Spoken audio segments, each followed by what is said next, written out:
You are now rocking with the hottest boxing podcast in the land. True Media Boxing Radio with your host, Coach Malachi Williams. True.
For the thousands in attendance and the millions watching around the world,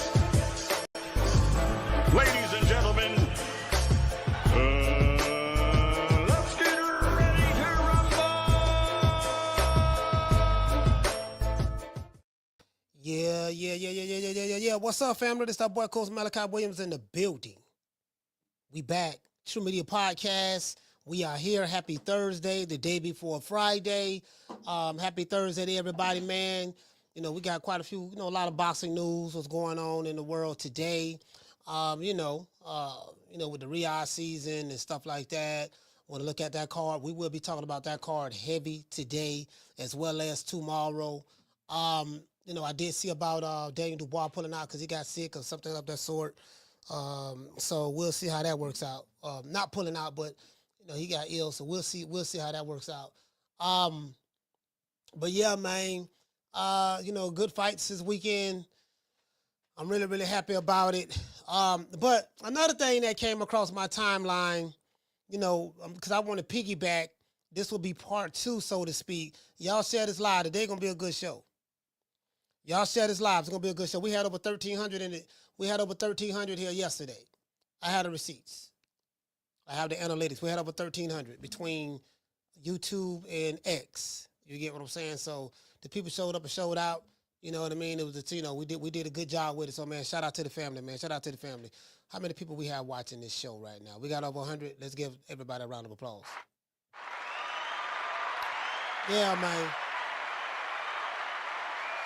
No, man. You get what I'm saying? Like when these niggas go to flogging, when they go to flogging, meaning camouflage. That's what we say in Florida. Man, that nigga flogging, man. Flogging mean camouflaging. He being fake. He being, that nigga flogging, man. He ain't, you get what I'm saying? So it's a Florida slang. I'm going to put y'all up on the Florida slang. Yeah, man, so when you see a nigga's flogging, when they flogging, you get what I'm saying? You got to go ahead and let them know what it is. Nah, this dude flogging, man. This shit cap. This shit, it is what it is. Shout out to shout out to Schoolo X, man. Schoolo said, shout out, one love to all the tenderonis. Won't get an argument with me on that. Shout out to Miss Black Panther. Shout out to John. Shout out to Wookie Wook. You know what I mean? Shout out to Discernment. He said, yo, you from Florida. Yes, I knew you were. Yeah, man. Shout out to Marcus Warren. Marcus, what's going on, fam? Yeah, man. Yeah, these niggas flogging, man. Dropping larceny. They dropping. That's another thing we say in Florida too, larceny. Yeah, he dropping larceny on my name, man. Nigga dropping larceny on my name. That mean you hating on me. You talking bad about my name. You dirtying up my name. That nigga dropping that, man. That nigga got larceny for me, man. He got larceny. You get what I'm saying? We say that too. You know what I mean? That's all that's old school. That's old school shit though. I don't know if these jitterbugs in Florida say it now. But shout out to Mr. Tomato Can. Shout out to Brandy. Salute, Brandy. You get what I'm saying? Yeah, man. Listen, man. They put salt in the game right now, man. They want to put salt in the game. Nigga getting high blood pressure, man. Fucking with these niggas, man. Dog, and they want to put salt in the game. You get what I'm saying? So, it is what it is. So, shout out to Round 1. Round 1, what's going on, fam? Warren Banks in the building. Yeah, man. Shout out to Jake. Jake, what's going on? G5 from the Bronx. New York is in the building. Jamie, you feel me? Miss Black Panther. Who else we got, man? You know, it is what it is, man. Let's get into the show. Oh yeah, shout out to Warren Banks as well. Shout out to everybody watching on X, and shout out to everyone that's watching on Rumble. It is what. Shout out to everyone that's watching on Rumble right now. So loyalty. What you say? Loyalty. He say Miami. Yeah. I lived in Dade County. I lived in Dade County like 20 years. Well, you know, between Dade and Broward, you know what I mean. I got family over there in the Myrtle Grove area. So, you know, over there. Shout out to Claymore Rain. Claymore Rain, salute, fam. Shout out to Claymore Rain is in the building. It is what it is. Now, one thing about me, I like to come with receipts. When I talk, I don't, you know, Coach Malachi, I don't do clickbait. I don't do none of that shit. I come with receipts. When I say some shit, I like to have those receipts available. And I like to break shit down. You get what I'm saying? I'll go off of my own understanding. I ain't got but a GED. Those are the facts. But I have a master's degree in common sense. And my master's degree in common sense far outweighs anyone's intellectual fortitude that they may have. I don't give a damn if you got a degree from Harvard. I don't care if you have a degree in political science. I don't care if you you a fifth degree black belt, or you mastered the arts of kung fu in the Shaolin temples deep in the East. It's not gonna fuck with my common sense. You get what I'm saying? And I am a critical thinker. I'm a critical thinker, right? So I look at everything critically. That's how I am. Most people who have high IQs are critical thinkers. Most people in the world are not critical thinkers. I'm a critical thinker. I'm going to call that shit the way I see it. Like, nah, that shit ain't making no sense, dog. If I see some cap, I'm saying it. I'm calling it. It is what it is, right? And I like to hold people accountable. And I like to use their words. No, what we're going to do, fuck what I say. Let's look at their words. Let's go from there. You get what I'm saying? So it is what it is. Shout out to The Natural. Let's get into the show. Today's show, hold on, before we get into the show, we got to say this here. We got to acknowledge our sponsor. Today's show was sponsored by Foster's Barbershop, R.I.P. to Foster, 1923 West Main Street. If you are in the city of Tampa and you're looking for a upscale barbershop where you ain't got to worry about, you know what I mean, 1,000 people walking in there and you waiting in line and all that stuff there, you got to book an appointment. Go to Booksy, B-O-O-K. Is it Booksy? No, not Booksy. Booksy. I think it's Booksy, yeah. B-O-O-K-S-Y. I said Booksy. My bad.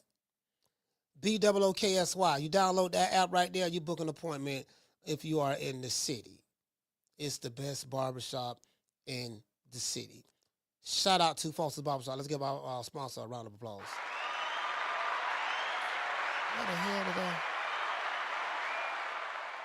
Now, what did I do with it? Did I, Anyways, that's neither here nor there. I don't got distracted. Y'all know me. The ADD don't kick in. Y'all know, you know what? I used to be a serial multitasker. I kind of still am. Well, not as much as I used to be. You know, because of the ADD, you know, that motherfucker, you know how you be a serial multitasker? You think you doing you think you're accomplishing a lot of stuff, but you working on this, working on that, working on this. And what it is, I'm finna tell you where that come from. That comes from you're not understanding the sequence of time, right? You know, the way to get things accomplished in life is to focus all of your energy onto one task. And then once you get that out the way, then you move on to the next. Very similar to how Mama Hofield was working on the task of lying. You know, and I had to go back and look at the video where he was saying all this crazy shit. And I said, you know what, bro? For him to do that the way he did it, and he looked that reporter in his face without blinking. The guy who interviewed him, he looked at that dude without blinking and told a series of lies just the way he did, tells you everything about this fool. I said, damn, it's not on that. That nigga said the lie with a straight face. Like, he didn't even blink. You know, like, this nigga, like, you know, I said this nigga is good. I would say he's good if he wasn't so, if the shit he said wasn't so outlandish. So I went to think, and I said, what else this nigga been lying about? Because he didn't just come out lying today. I mean, we know the nigga a liar. We already know that. But I said, what else has nigga been lying about? It's a whole lot. It's a whole lot I can't uncover on this guy. But I'm not going to uncover it yet. I'm going to wait for the right time to. I'm gonna wait. See what I'm gonna wait. I'm gonna wait and see if he jump out that window. If he jump out that window, if he take the bait and jump out that window, bam!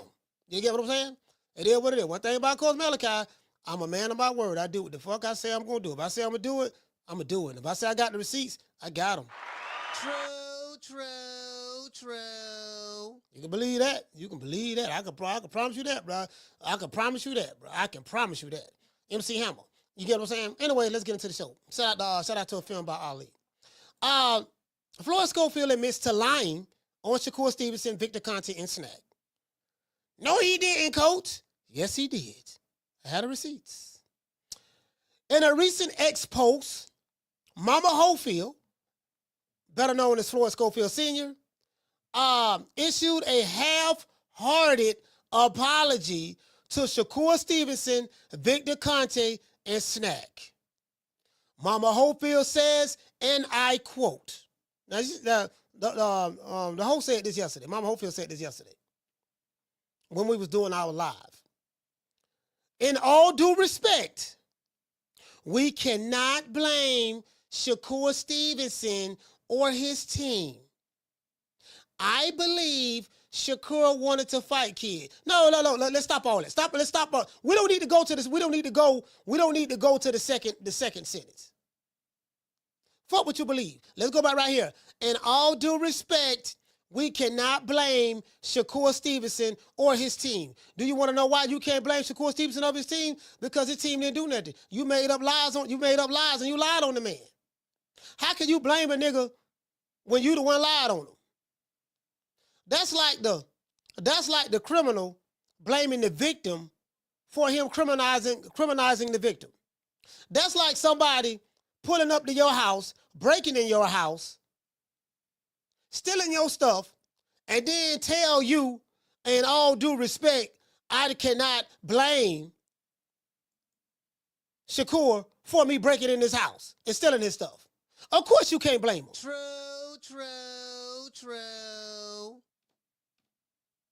We wish Shakur and his team success.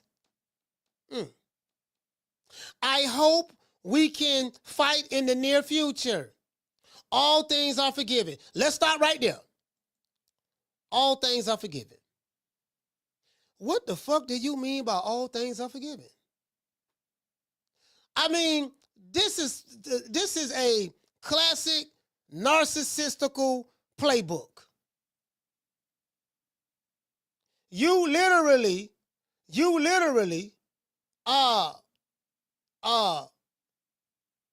lied on the man, had people on the internet attacking this guy based on the lies that you told. Then you turned around and said that all is forgiven. All is forgiven that I lied on you. All is forgiven that I had people sending you all kind of messages saying, saying you a duck and this and that. All is forgiven that that I lied on SNAC. All is forgiven. You can't make this shit up. This nigga talking like he was wronged.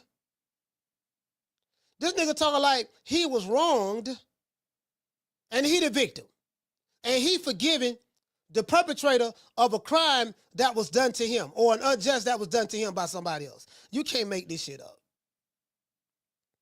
Shout out to Boston Historian. In a follow-up post, Hofield proceeds, it was not SNAC. Please keep them and Victor Conte out of this. Let's pull up. Let's stop right there. You said it was not SNAC. Please keep Victor Conte and SNAC out of this. Brother, you are the one, Mama Hofield, you are the one who brought SNAC and Victor Conte into it. You the one brought them up. Now you trying to tell people, please keep them out of it. No, you the one put them in it. You can't make this shit up. Instead of saying, you know what, dog, I was lying. Y'all, I was tripping. I was lying. You know, for whatever the reason I lied. You know, we were scared, this and that. Wasn't nothing wrong with kid. We pulled the junkie stunt and act like it was something wrong with us. We're in the hospital, this and that. We got discharged hours later. Y'all didn't know that. The nigga got discharged hours later. Him, you know, I'm hearing conflicting stories. Well, Oscar said they was there overnight. Then I'm hearing other people, you know, I'm hearing other people close to the situation. They said, no, he was only in there like a few hours, probably like 3-4 hours, something like that. You know, got discharged. I said, well, this nigga showed a video of kids laying up like he in a goddamn coma somewhere, like this nigga on his deathbed, like he in hospice. And then he put the little Afrobeat music in the background to garner sympathy.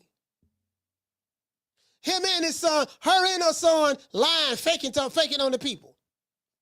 Listen, that performance deserves a goddamn Academy Award. True. If the shit didn't look so fake. I can see it now. Stop. Wait a minute, kid. Stop right there. Okay, listen. I want you to turn to your side. Turn to your side. Okay, wait a minute. Let's put these on you. All right, nurse. Yes,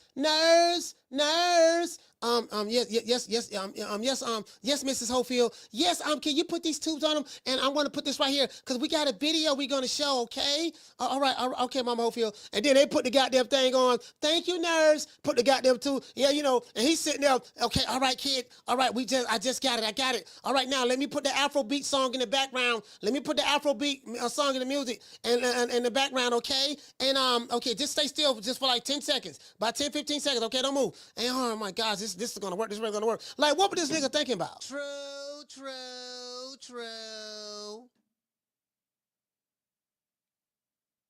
You can't make this up. Shout out to Schoolo. You can't make this up.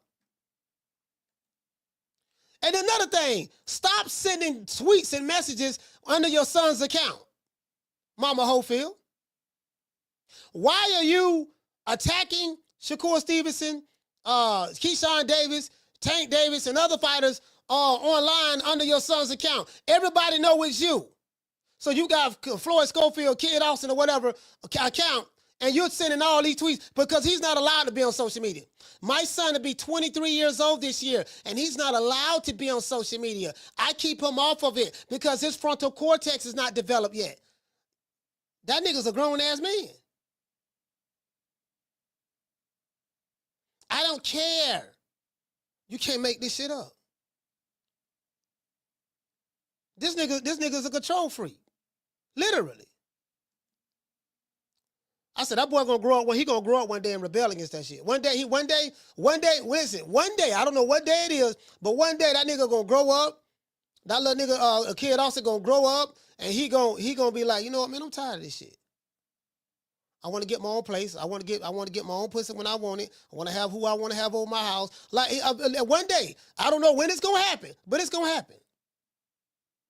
Children always rebel from the parents, especially when you have overbearing parents.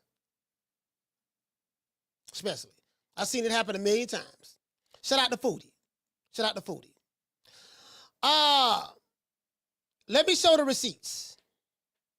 This half-hearted apology is proof that this fool and her son were lying on Shakur, his team, SNAC, and Victor Conte. You can't make this shit up. I want to apologize for spreading salacious lies on Shakur Stevenson. That's what the nigga should say. Instead of that half-hearted apology, he should have came out and said, I want to apologize for spreading salacious lies on Shakur Stevenson and his team. But guess what he say? He says, in all due respect, we cannot blame Shakur. We cannot blame Shakur for us lying on him in the lead up to the fight.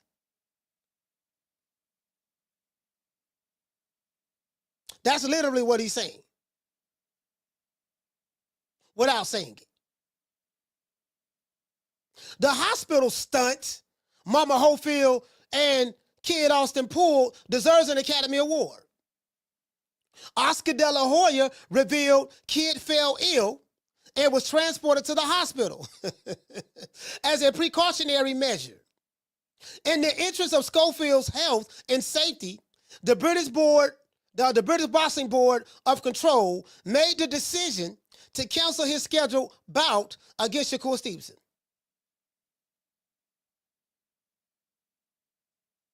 Apparently, Oscar don't know. He said he was sick. They went to the hospital. Nigga act like his son was a goddamn cancer patient at a hospice. And I say that very seriously. Playing Afrobeat music in the background. Only to come to find out this nigga got kicked out of the hospital hours later. And according to sources, don't nobody know what the fuck was wrong with him. The doctors ain't find nothing. According to sources. Allegedly.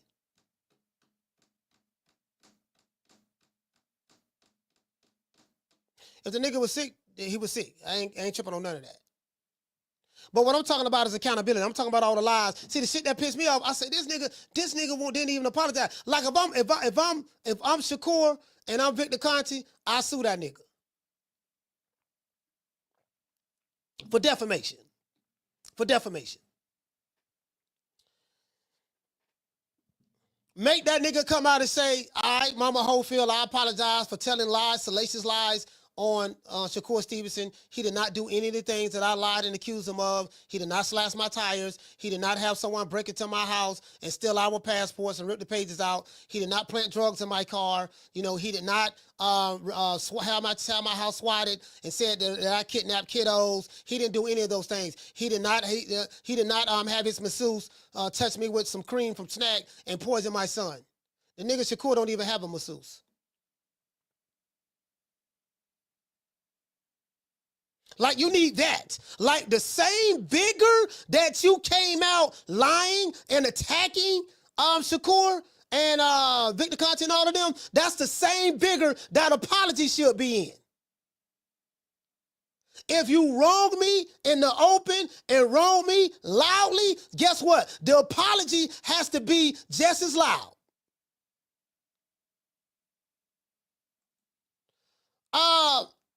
That's the way I see it.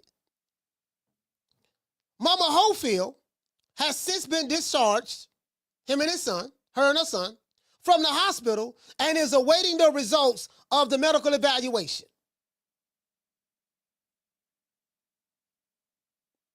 Nigga got discharged in hours. The video that Mama Hofield posted led boxing fans to believe that Kid Austin was dying or in a coma or something. Only to come to find out that this fool got discharged hours later. This is a publicity stunt gone wrong for the Hofield family. This fake-ass apology is proof that the Mama Hofield, lied on Shakur SNAC and Victor Conte for nothing.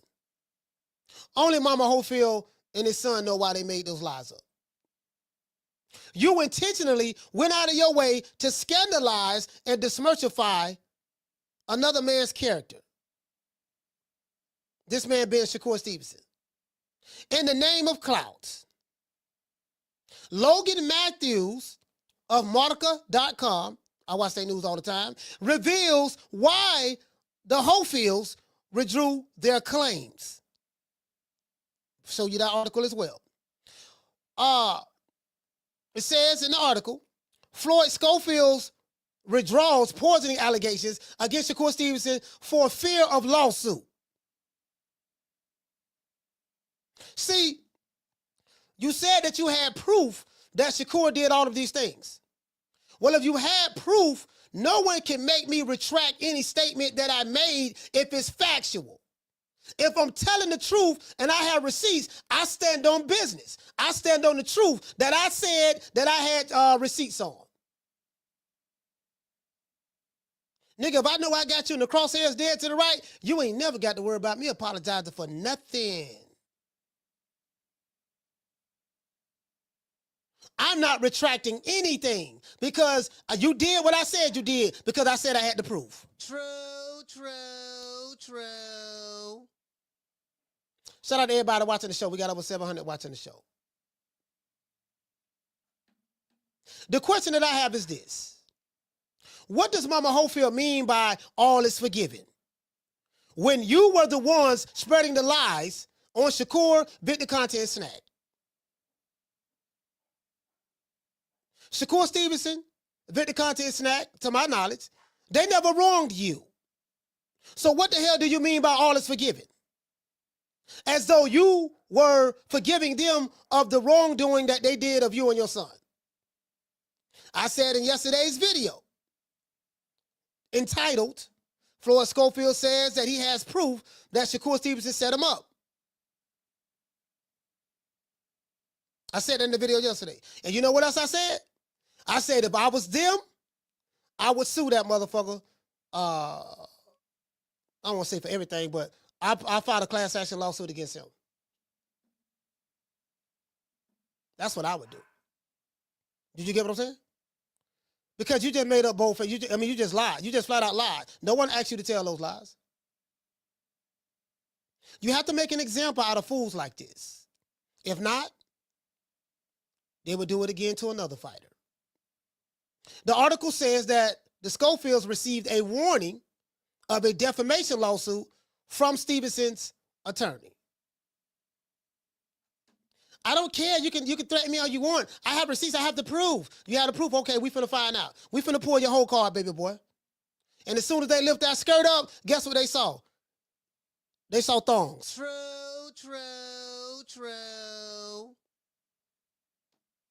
Then this fool went on to say this.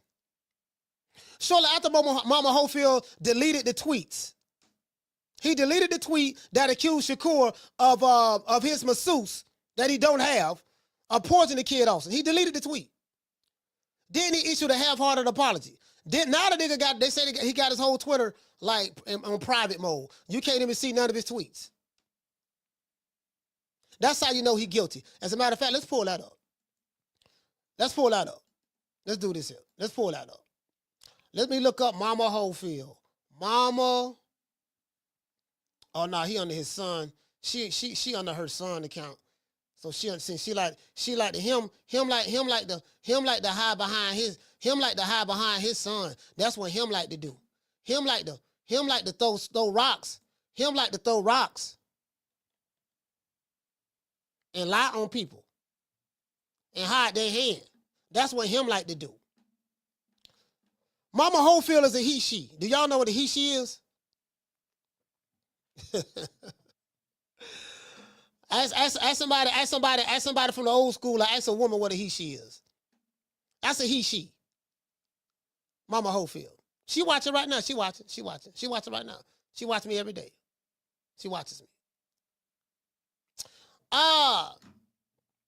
I'm sorry that we couldn't get in the ring. Hopefully in the future, we don't believe you. Hopefully in the future, we don't believe that you were involved in this. We still respect you and wish you the best in your next fight. I got to show y'all the receipts. We wish Shakur and his team much success. I hope that we can fight in the near future. All is forgiven. All is forgiven for what? Did Shakur Stevenson forgive you? I don't know. Did Victor Conte forgive you? I don't know. Did Shakur's team forgive you? I don't know. Let's get into the article. Look at Oscar De La Hoya's response. Look at Bernard Hopkins' response. And see what Eddie Hearn and the fans have to say about Mama Hofield's lies. Let's give everybody a round of applause.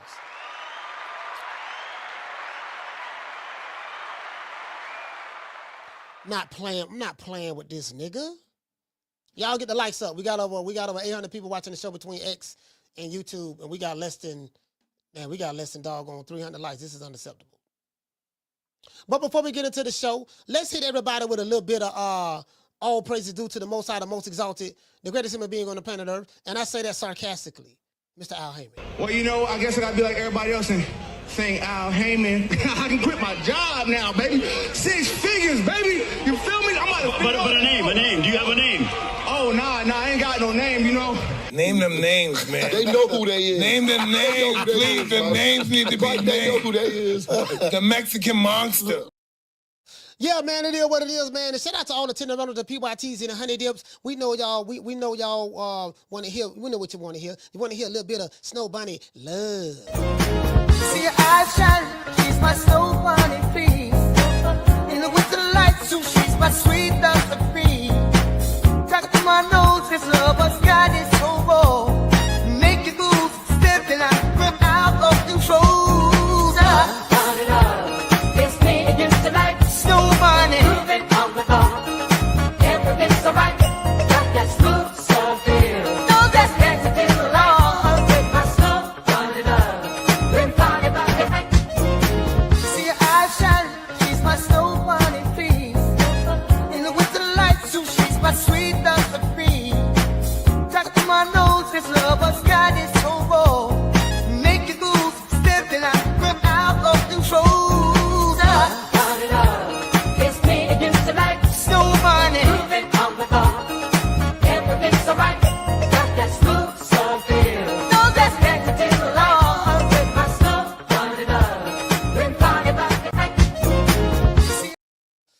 So, we're gonna talk about the fight cards this weekend as well. I think Daniel Dubois ended up pulling out of the fight because he got sick.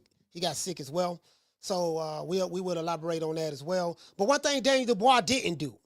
Daniel Dubois didn't say that someone broke in his house and stole his passports. Daniel Dubois did not say that Joseph Parker, somebody from his team, and Masseuse rubbed some cream, some snack cream on his back and got him sick.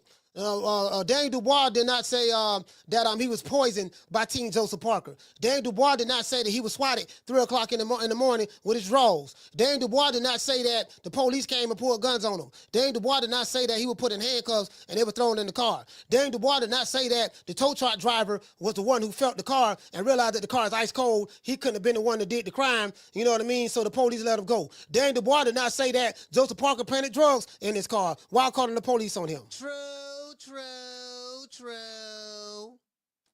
Y'all comparing apples and oranges. You're comparing apples and oranges. Anyways. Hold on, we got a cash app. But let me tell you something, boy. Them Mama Hofield fans, they trying to deflect like a mug. Shout out to John. Hey, okay. Dropping that quarter over. Bam, dub on your boy. Hey, Leroy.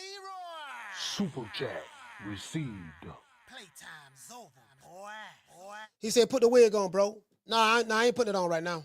Shout out to Big Tay. Hey, okay. Dropping that quarter over. Bam, dub on your boy. Hey, Leroy. Super chat received. Playtime's over, boy. Big Tay say, he said Kid also needs to separate himself from Senior. I believe Kid got sick and his pops acted alone with all of those lies. What do you think? What I think is Mama Hofield is a liar. So I don't believe anything. See, once you tell lies like that, I don't know what to believe. The nigga told like 25 lies. So once you're a proven liar, then it's like, okay, I ain't. Because I'm sticking to they ducked. That's what I'm saying. You get what I'm saying? Now I'm keeping that same image from yesterday. They ducked. For whatever the reason. You get what I'm saying? So, the Mama Hofield a liar. I ain't got time to be trying to figure out, okay, wait a minute, he lied on these other 10 things, but this 11th thing, that probably what it is. He told the truth. No. Everything the nigga say is a lie. True. No. Nigga told 25 lies before this nigga even went to the hospital. We just gonna skip over that. Ignore all of that, huh? I'm not ignoring it. It's not gonna happen. No, sir, not on my watch. It's not gonna happen. Not going to happen. Down from the bar, there's a platform stage. People pimping, sharp as razor blades. Yeah, it's not gonna happen. Anyway, let's go over here. Let's go over to the receipts. Let's go to the receipts over here. Let's go over here. You know, I do have receipts, so let's do this here. Since Mama Hofield. Hold on, let me let y'all know something. See this what I do to niggas. This what I do, right? This what I do to niggas, right? This what I do to niggas. Let me show y'all what I do to niggas. me show y'all what I do. See this right here? This Mama Hofield, well, this Kid Austin channel, but this Mama Hofield channel. It just got his, she just got her son on here. These posts are protected. See, that's what I do. You know what I mean? I make them shut down. I make them pretty much shut down their X accounts. You get what I'm saying? See, when you're a liar and you spread all these lies and you scandalize people's names and then you got to produce that truth that you said you have. When it's time to show and tell, guess what? When you can't show and tell, and then you've been exposed to the big bad wolf or the liar that you is, guess what? This what happens. True. Did you get what I'm saying? You did. So many people, listen, so many people was blowing that page up, you know, calling them out on his lies and his BS. He couldn't handle it. So he shut it down. Put it on private mode. But she's still watching. I know you're watching, Mama Hofield. I see you. I'm watching you right now. I'm watching you watching me. You know that I know. You know that I know that I know that you know that you're watching me right now. Okay? Anyways, let's continue. Let's go. Yeah, we know we've been known to do that from time to time. We've been known to do that. That's what we do over here. Let's read Mr. Conte. Victor Conte says that it is pathetic that Floyd Schofield Sr. posted as his son, Kid Austin, her son, Kid Austin, has now made a joke out of his son's boxing career. Neither Floyd Sr. nor Jr. were ready for this world title opportunity. They have caused lots of disruption and distraction from a great card in Saudi Arabia. I would agree with that. Floyd Sr. is basically responsible for this painful mess, but yet he refuses to man up and take responsibility for her actions. That's the problem that I have. Floyd Sr. is basically responsible for this pitiful mess. She has not presented a single shred of evidence. This is the key thing right here for all of you Mama Hofield supporters. Mama Hofield have not shown a shred of evidence to support any of the lies that she has told. Wait a minute now, Coach, now it really did happen. Okay, where's the proof? Well, see, that don't turn back, man. See, you always talking about proof. You don't ask the white man for proof. You just believe what the white man say. Sir, what you trying to do? You're trying to deflect. You're pulling on Dr. Umar. We asked you why the school ain't built yet. Where the money at? What you do with the money? We asked you direct questions, and now you talking about some other stuff. Well, see, now she wait here, now. See, you always want to, you question your white man. No, sir, no, we're not doing that. We're not deflecting. We're not going to deflect. Okay? It says right here, he has not presented not one single shred of evidence to support the lies that she has told. Boxing deserves more respect than what Mama Hofield has brought to such an important event. You can't make this up. Let's continue. Let's go over here. Let's go over here. Let's go to Oscar. Oscar De La Hoya says, yesterday, Florida kid Austin Scofield fell ill. This tweet was put out yesterday. So he was talking about Tuesday. Fell ill and was transported to the hospital as a precautionary measure. In the interest of Scofield's health and safety, the British Boxing Board of Control made the decision to cancel the scheduled bout against Shakur Stevenson. Scofield has since been discharged from the hospital and is awaiting the results of his medical evaluation. We extend our gratitude to Turki Al-Sheikh, Sailor, the ACLA, and the medical professionals who provided Scofield with care. Oh, Lord have mercy. Oh, Lord, boy, I'm trying to tell you. We finna get into it right here. Let's go right here. Let's go to Eddie the Hitman Hearns. Let's see what Eddie the Hitman Hearns has to say. Let's go see what Eddie the Hitman Hearns has to say. Mr. Hearns, what you got to say, sir? Don't know because I've never met Floyd Schofield. I've met Floyd Schofield Sr. But when you're making the accusations that he has been making, which is not playing. My bad. Why is this not playing? Are the most wildest things. I mean, didn't he say that his uncle is best friends with Shakur's dad? Shakur's like, I've never met his uncle. I don't even know any of his family. Like, the whole thing is.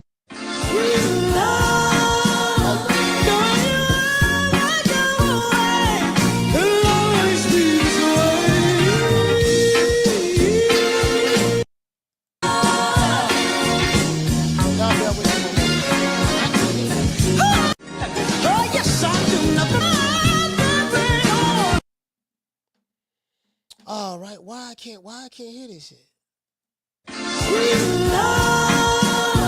And that's on pedigree pork. Blood, you not finna set, blood. Put the set down right now, blood.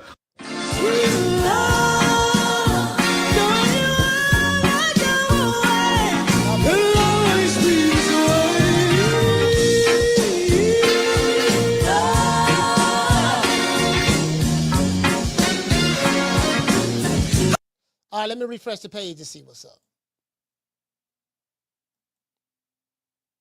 Refresh the page to see what's up. With Scofield. Still can't hear it, no problem. We'll just go over here. No problem.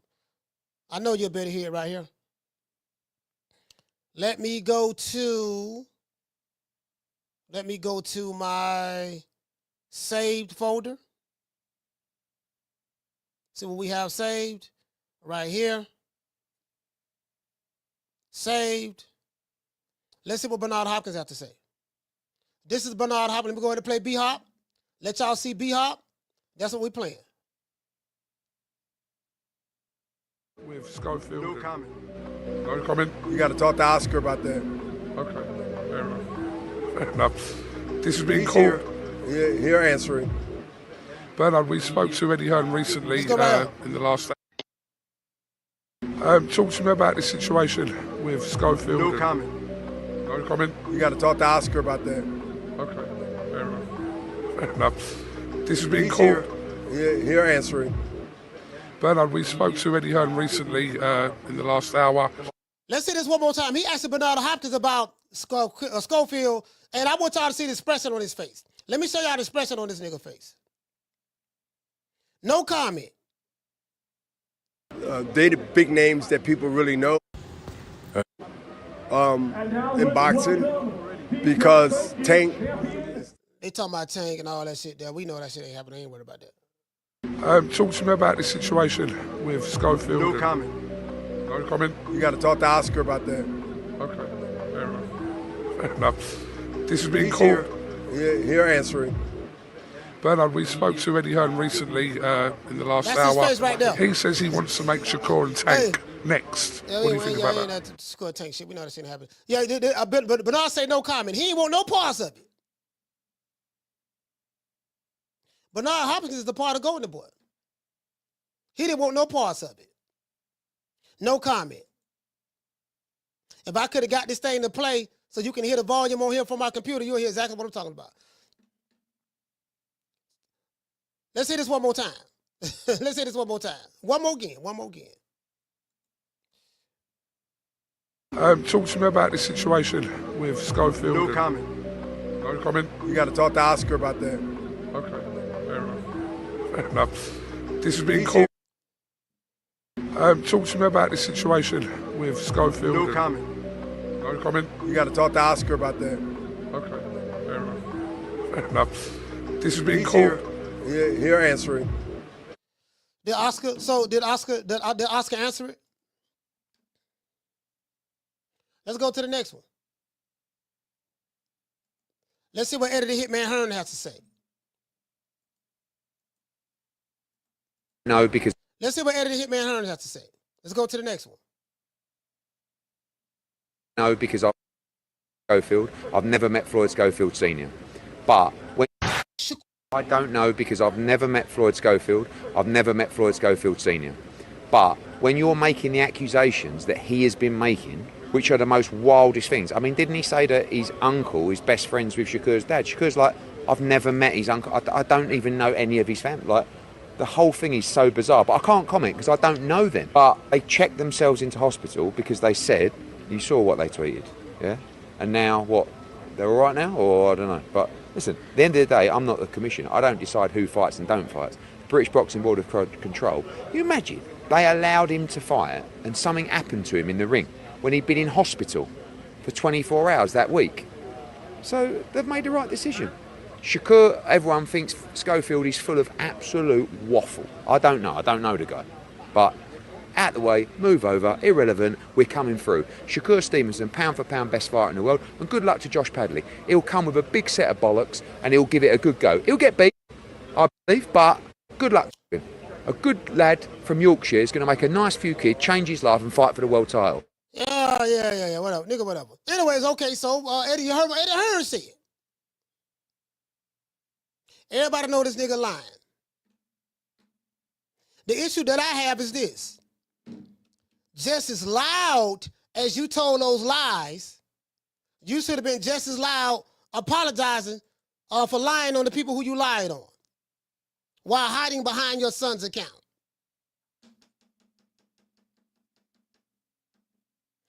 Let's read this. Let's go to Martica. Let's go to this article right here. This why the nigga did what he did. I get a lot of my Mexican news from here. Floyd Schofield withdraws poisoning allegations against Shakur Stevenson for fear of lawsuit. What about the other shit he said? Things have gotten out of hand in the past few hours after the cancellation of the fight.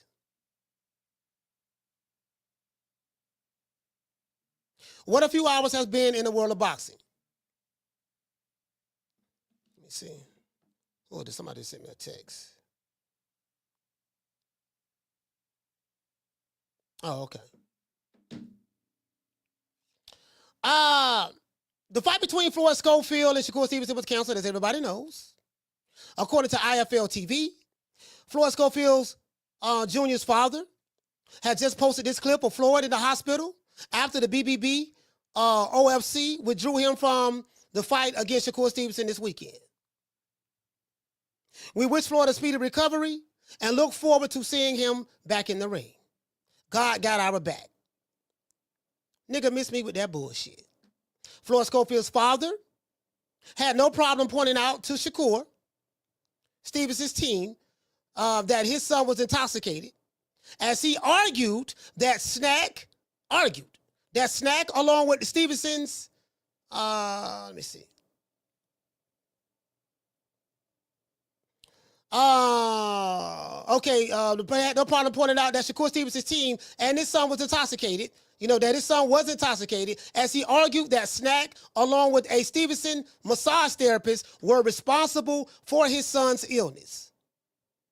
So he said nothing about he got sick trying to cut weight. We had people call on the show say, yeah, man, the man got sick trying to cut weight. That's not what he said. He didn't say that. You said that. Let's go. They generated quite a stir and quickly received a warning of a defamation lawsuit from Stevenson's representative, to the point that they ended up deleting the post from X. So Shakur Stevenson's team, attorney or whatever, reached out to this fool, let this fool know, same shit I said on my show. What did I say yesterday? I said, if it was me, I'll sue that nigga for defamation. Lo and behold, they sent warning shots. Stevenson's representative pointed out that they would ended up gave them a warning, of a defamation lawsuit. See, if you're saying something that's truthful and you have receipts, you don't have to have fear of being sued for defamation, because you're not defaming someone if you have the evidence to back up everything that you said that they did. See, when you have receipts and evidence, you don't never have to worry about when you have receipts and evidence. When you have receipts and evidence, you don't never have to worry about a defamation lawsuit. You don't ever have to worry about retracting anything, because guess what? I stand on what I say. I got the receipts. You dig? Anyways, we wish Shakur and his team success. This is what Mama Hofield said. After Mama Hofield received the defamation lawsuit warning, She immediately ended up deleting her post from X. Then she said, we wish Shakur and his team success. I hope we can fight in the near future. All is forgiven. What the hell do you mean by all is forgiven? And this was written on Shakur's team's X. Well, actually, this was added. I think this was added. It said this was wrote on Team Shakur's X. So basically, he wrote this here and added Shakur Stevenson, tagged him with it, leaving all of those attempts at accusations there. Later, Floyd's father, Mama Hofield, gave an update on her son on Instagram and laminated the cancellation of the fight. I'm sorry we couldn't share the ring. Hopefully in the future. We don't believe you were involved in this. Involved in what? That's very vague. You said we don't believe you were involved in this. Involved in what? Your son getting sick? Getting ill? Some people call, oh, he had trouble cutting weight. You didn't say that. So what are you involved in what? We don't believe that you was involved in this. That ain't what you said. I was before that though. This is the apology. You can't make this shit up. We still respect you, and we wish you the best in your next fight. Mama Hofield wrote. And the rest is just talking about who Shakur Stevenson is fighting next. You can't make this shit up. This nigga made like you are the Jesse Smollett of boxing. Did you guys remember Jesse Smollett? Jesse Smollett was an actor, a gay actor that was on, I think he was on Power, not Power, or he was on one of those shows. I forgot one of those shows that 50 Cent produced. I think 50 Cent produced one of these shows. It had Terrence Howard in it, Taraji P. Henson. I forgot the name of the show. But Jesse Smollett said that, Jesse Smollett said that I was walking down the streets of Chicago one winter in the middle of winter, 3 o'clock in the morning in February. Yeah, Empire. 3 o'clock in the morning in February. And a bunch of Trump supporters jumped out with MAGA hats on and beat me up and put a noose around my neck and tried to hang me. YouTube, I'm not saying anything violent against anyone. I'm repeating what happened. Only to come to find out this nigga made it up. He hired two dudes from Nigeria that used to work on the set of, what's the name of the show again? What's the name of that show again? Empire. Used to work on the set of Empire, and they staged this whole thing.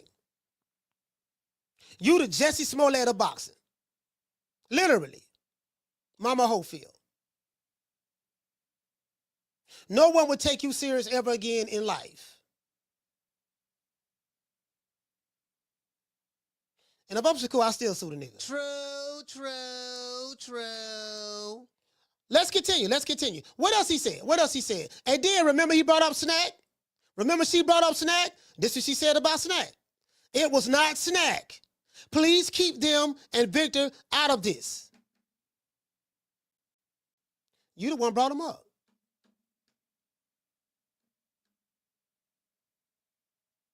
Phone lines open, man. 530-494-9636. 530-494-9636. Phone lines open, man. Y'all call the show. We can talk about this fight card that we have coming up. We'll talk about the fight card we have coming up because we're doing a whole show on Saturday's fight card. We're doing a whole show on it. I'm real happy about the card. You want to talk some shit? Call me. Start some shit, bitch. Sup, fool? You gonna talk shit about me, homie? Where you from? Hundreds of niggas is waiting for your motherfucking call, and they all talking shit about you right now. Call the coach at 530-494-9636. We waiting on your bitch ass. Shout out to the goddess. Shout out to M. Cole. Shout out to Jamie from New York. Marty King Boston, salute to you, brother. Shout out to Guillermo, Keith's Bulldogs, JC, The Natural. Shout out to Wahiba. Shout out to John. Shout out to the lovely goddess. Shout out to the Duchess of Wisdom, Miss Black Panther, Tila, everyone else in the chat. We got over 1,000 people watching the show right now. Over 1,000. Between YouTube and X. Got over 200 watching on X and 780 watching on YouTube. Y'all get the likes up for me. Like, again, this right here is a classic case of, you know, when you telling all these goddamn lies and this shit come back to bite you in the ass. You trying to garner sympathy, tear another man's name down, and for what? This is tomorrow's fight card. As you can see, Saturday's fight card. This is the main event, Beterbiev and Bivol.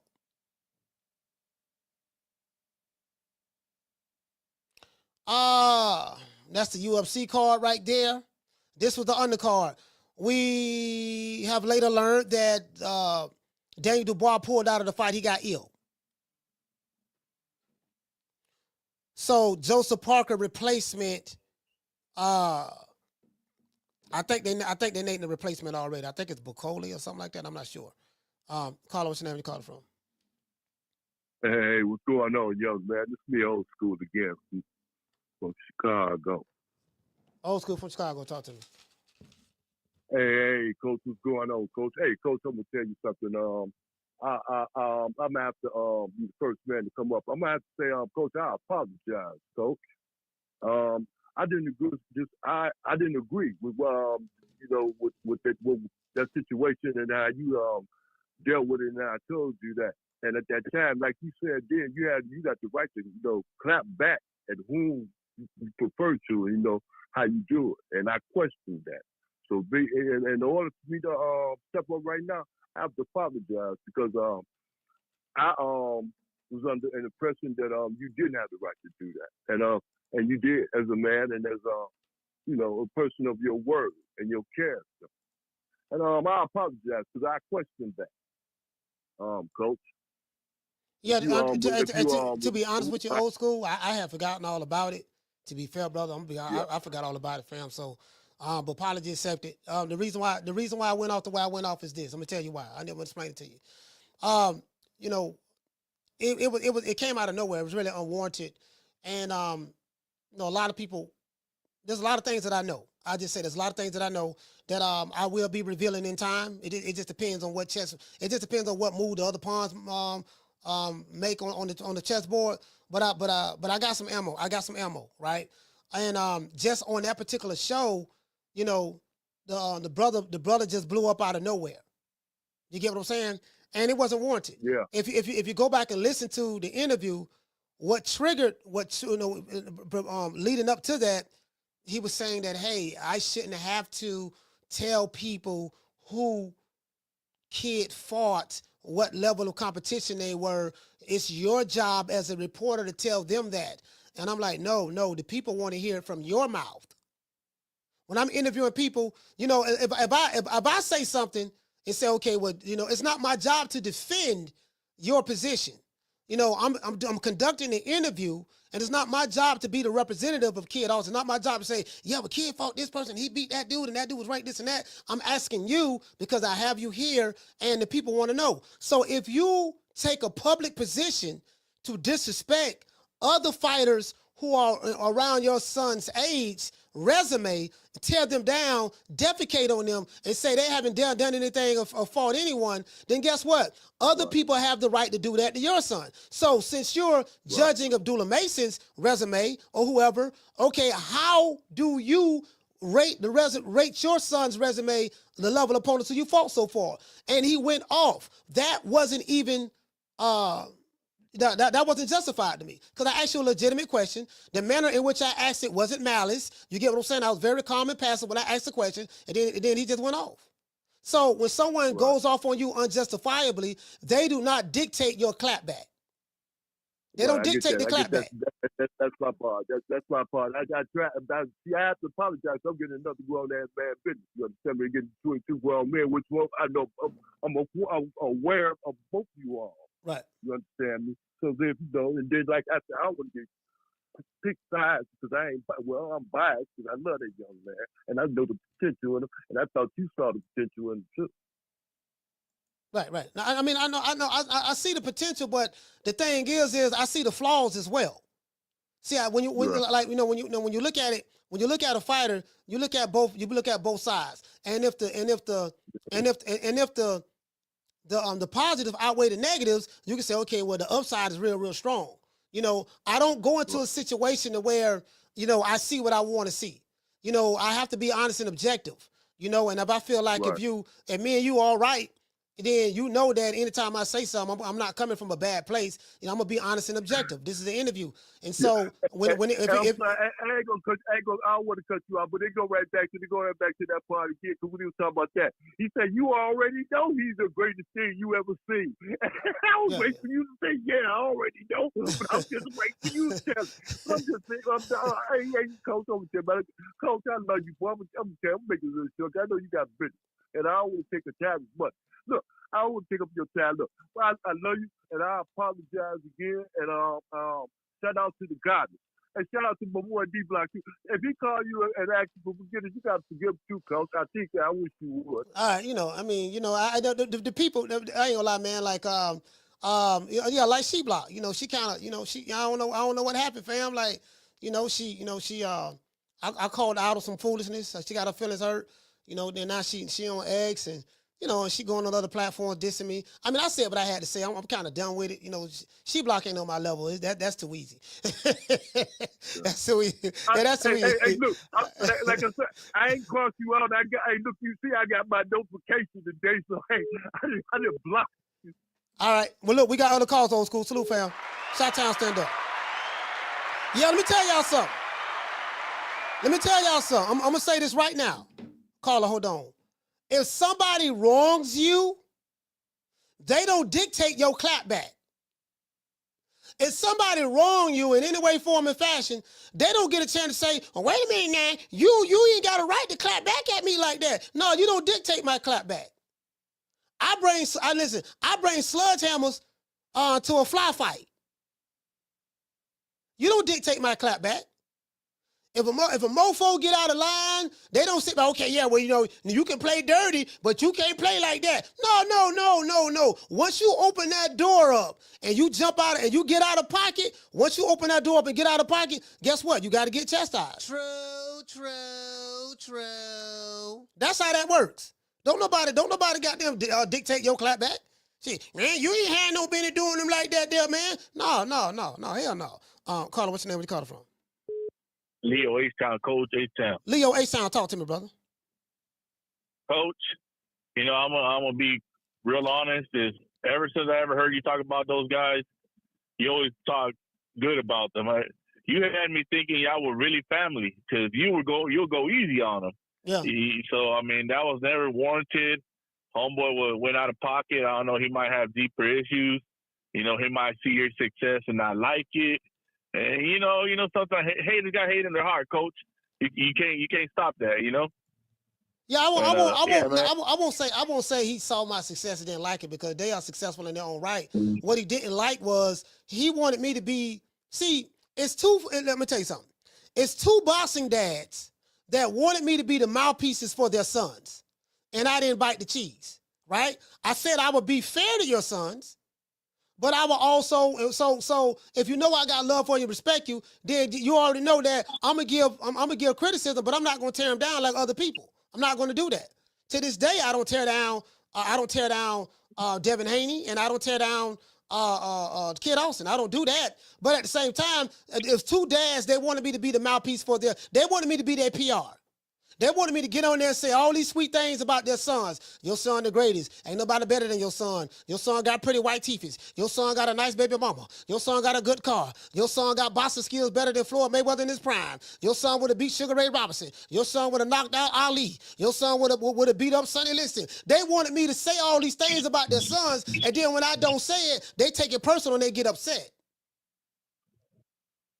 Hey, Coach, but you know what? They need to thank the Lord that they caught that little virus or whatever they had because Shakur was going to embarrass him. Kid had regressed his last two fights. He's chasing. He's losing his temper in the ring and going blindly after a knockout head first. Shakur would have just frustrated him and had him by round 7 looking like a fool. You know, so I mean, things happen for a reason, and kid needs to go back to the board and really, really work on it. All right, Leo.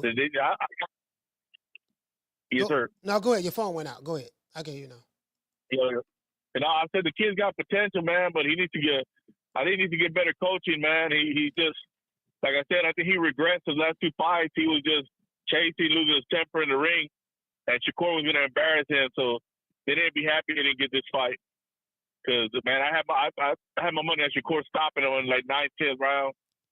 Yeah, I don't know. I don't think Shakur would have stopped him. I don't know about that, but it's unfortunate for the fighter. It's unfortunate for Kid Austin. You know, he got sick and stuff like that. The issue that I have is, bro, it's all the stuff you said that led up to it, fam. Like literally just earlier that day, before Kid Austin went to the hospital to get evaluated or whatever, you were still talking about they poisoned your son. You lied. That's the whole point. Fam, you are the Jesse Smollett of boxing. You came up with a bold-faced lie, lied on everybody. You did what Deontay Wilder did to Tyson Fury, did to Tyson Fury after the second loss. That's what you did. Hey, Coach, let me ask you a question, Coach. Did you hear that Dubois came down sick too? Yeah, I saw that. Yeah, Dubois came down sick and he pulled out. Yeah, I saw that. How are these guys getting sick when they're there from the Crown Prince and the family? They're getting fed the best of foods. They're not drinking plastic bottled water. Their water's coming out of a glass bottle. That Avion, that expensive shit. Well, people people can get sick. I don't question whether people get sick or not. You know, that happens. You know, if Dubois got sick and he can't fight, I believe he's sick.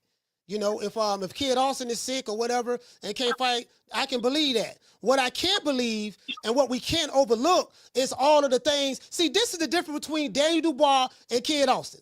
For those who say, well, man, doggone Daniel Dubois pulled out the fight because he was sick like Kid Austin. Yes, that's true. But guess what? Mama Hofield didn't say they pulled out of the fight because he was sick.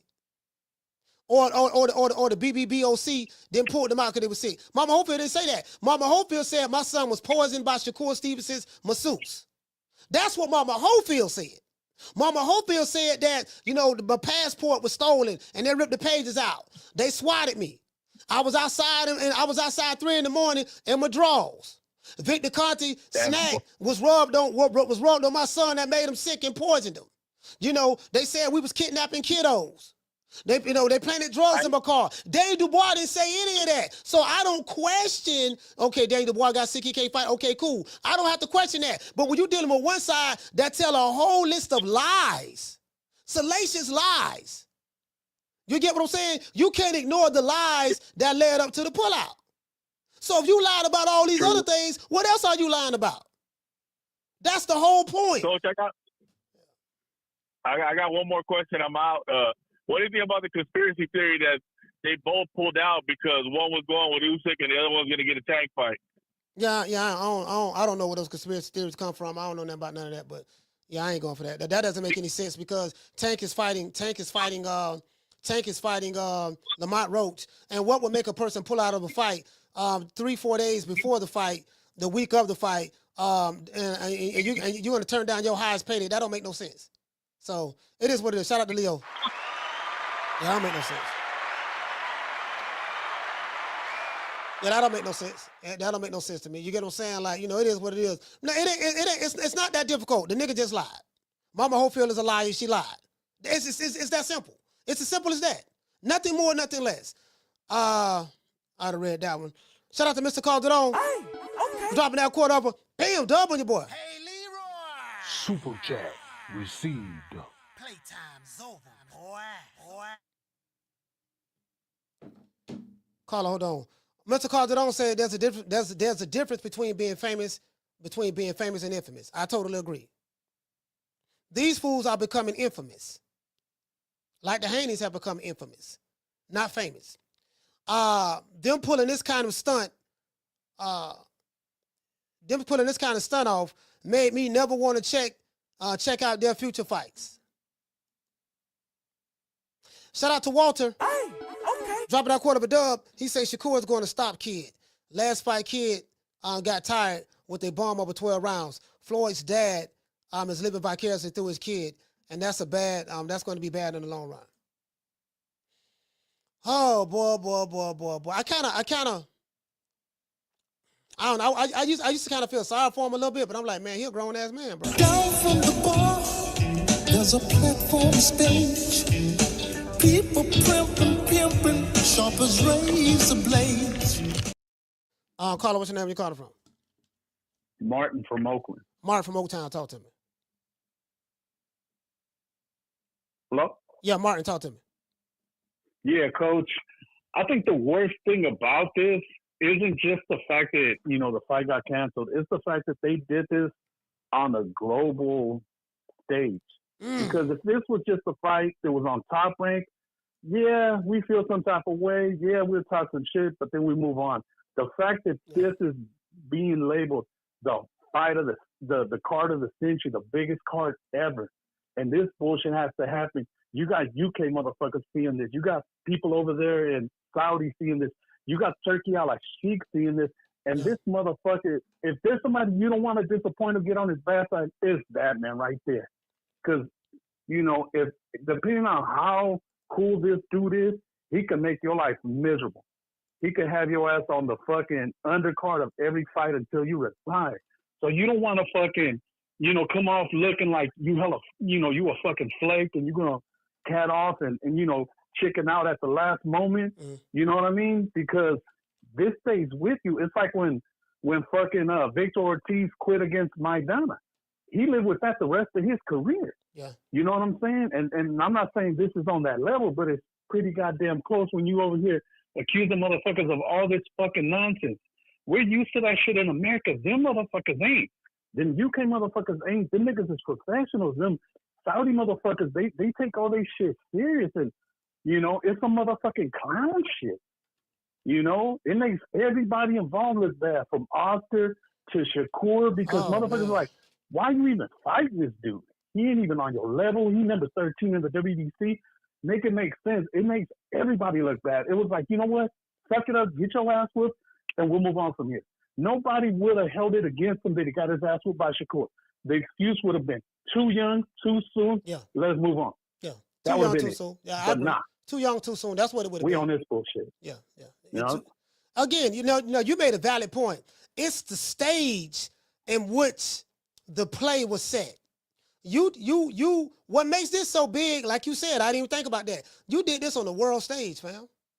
Like you was getting media and publicity and press everywhere.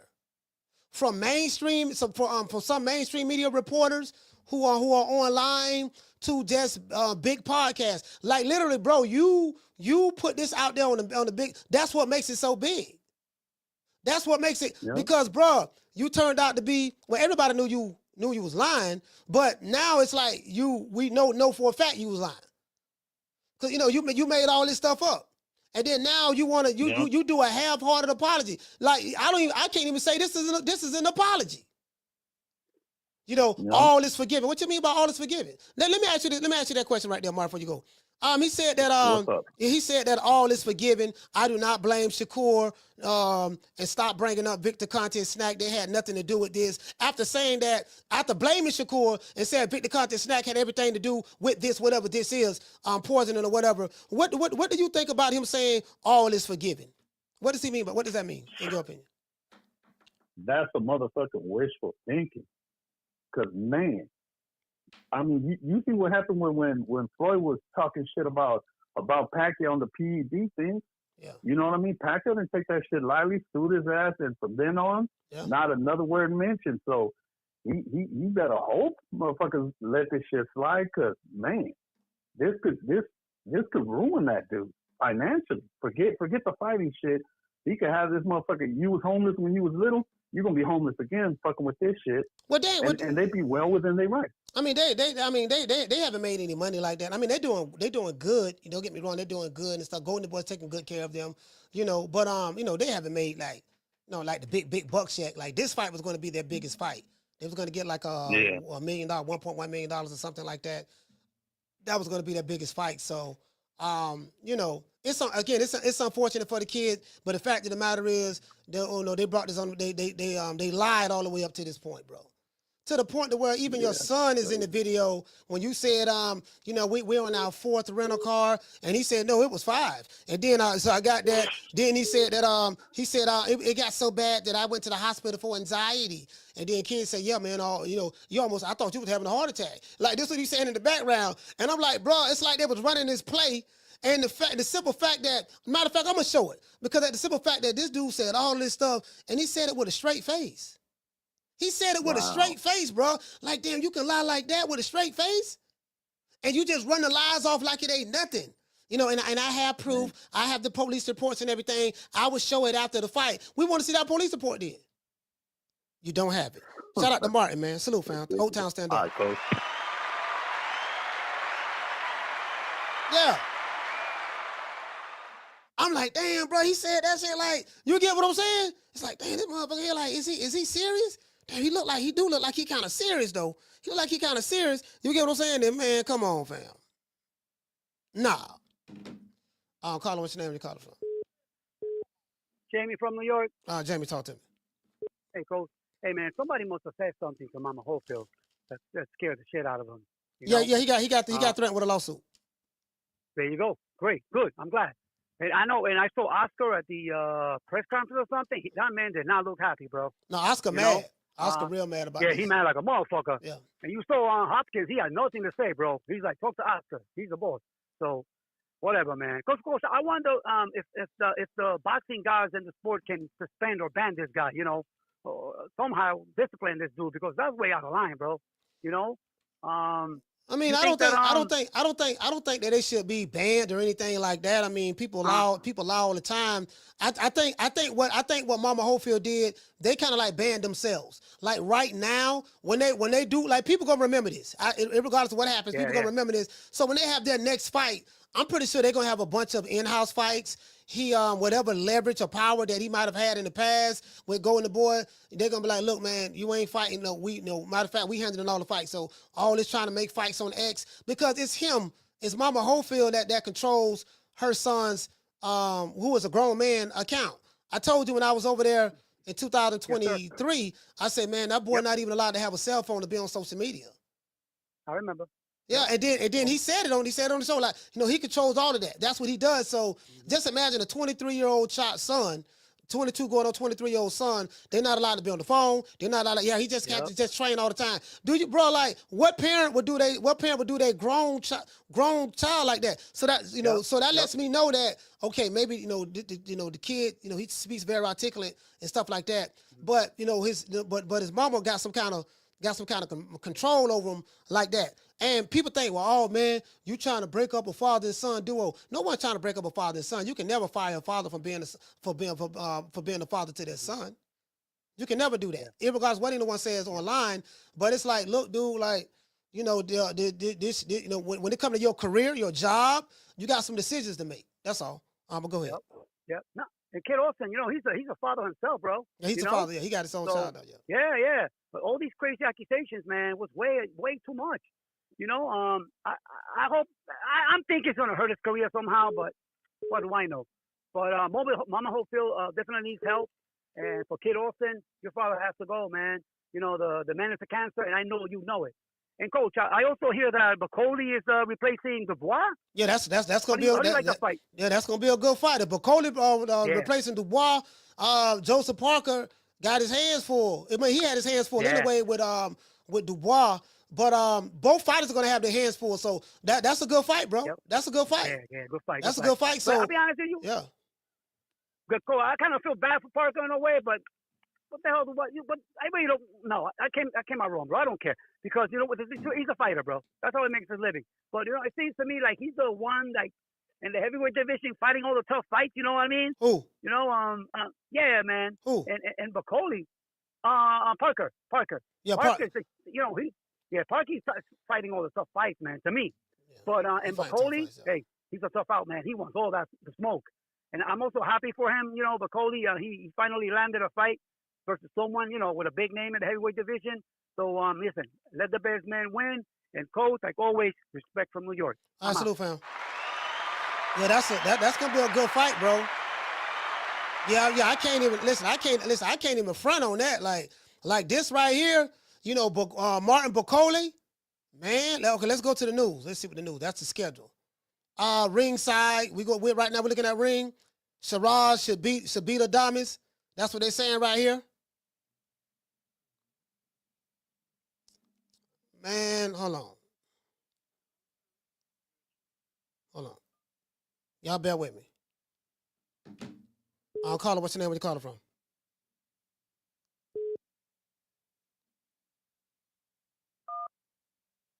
I'll call her. What's your name? Where you calling from? What's up, Coach? Mitchell from Chicago. Mitchell from Chicago. Talk to me.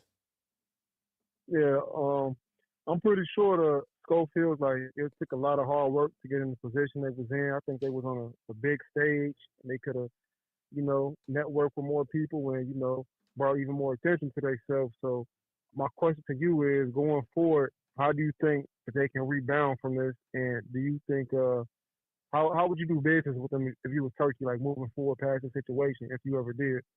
Yeah, I don't know if you could. I mean, if Turkey decided to do business with the Scofields again, I think you got to do it to where the father can't be in the spotlight. Say, look, man, you're doing too much. We know you're on this X page.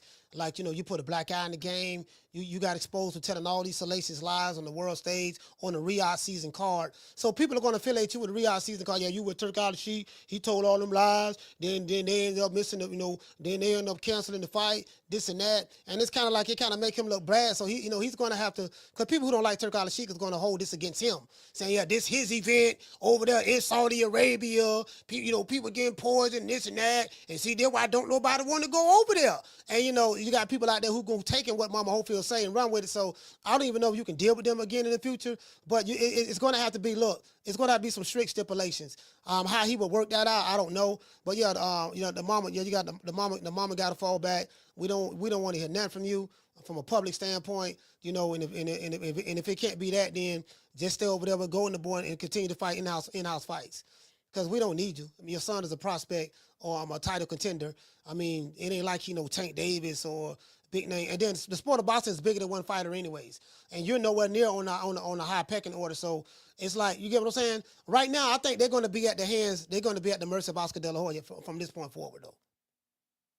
Yeah, I'm about to get off in a second. It's crazy how if Kid Austin was able to go against the odds and beat the odds with this fight, the position he could have put himself in, his father as a manager and a coach.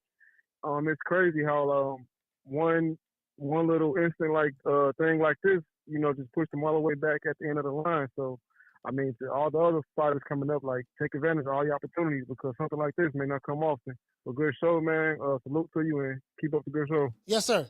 Shout out to Mitchell, man. Shot-Town, stand up. Shot-Town in the building. Yeah, you get what I'm saying? It's like, again, forget getting sick, whatever, can't fight, whatever. That's fine. It's what you cannot ignore is this guy was threatened with a lawsuit for defamation. So that means he defamed these people. He lied on these people. He scandalized these people's names unprovokingly. It came out of nowhere. Came out of nowhere. Like, you got people right now believing in some of this stuff. Yeah, man, when Shakur, when Shakur did say, hold on. Carla, hold on. I got to address this. This is too easy. I got to address this right here. Because I went back and looked at the replay of the show yesterday. Somebody said in the chat, man, this kind of fishy. Shakur said he knew when he did his interview a week or so ago that they were going to pull out. How Shakur knew they were going to pull out? This is the crazy part about it. And I feel dumb addressing this. Shakur Stevenson clearly said when he was being interviewed by Andre Ward, the reason why he felt that they're going to pull out was because all of the antics and all of the stunts, the junkie stunts that they were pulling that led up to him saying that.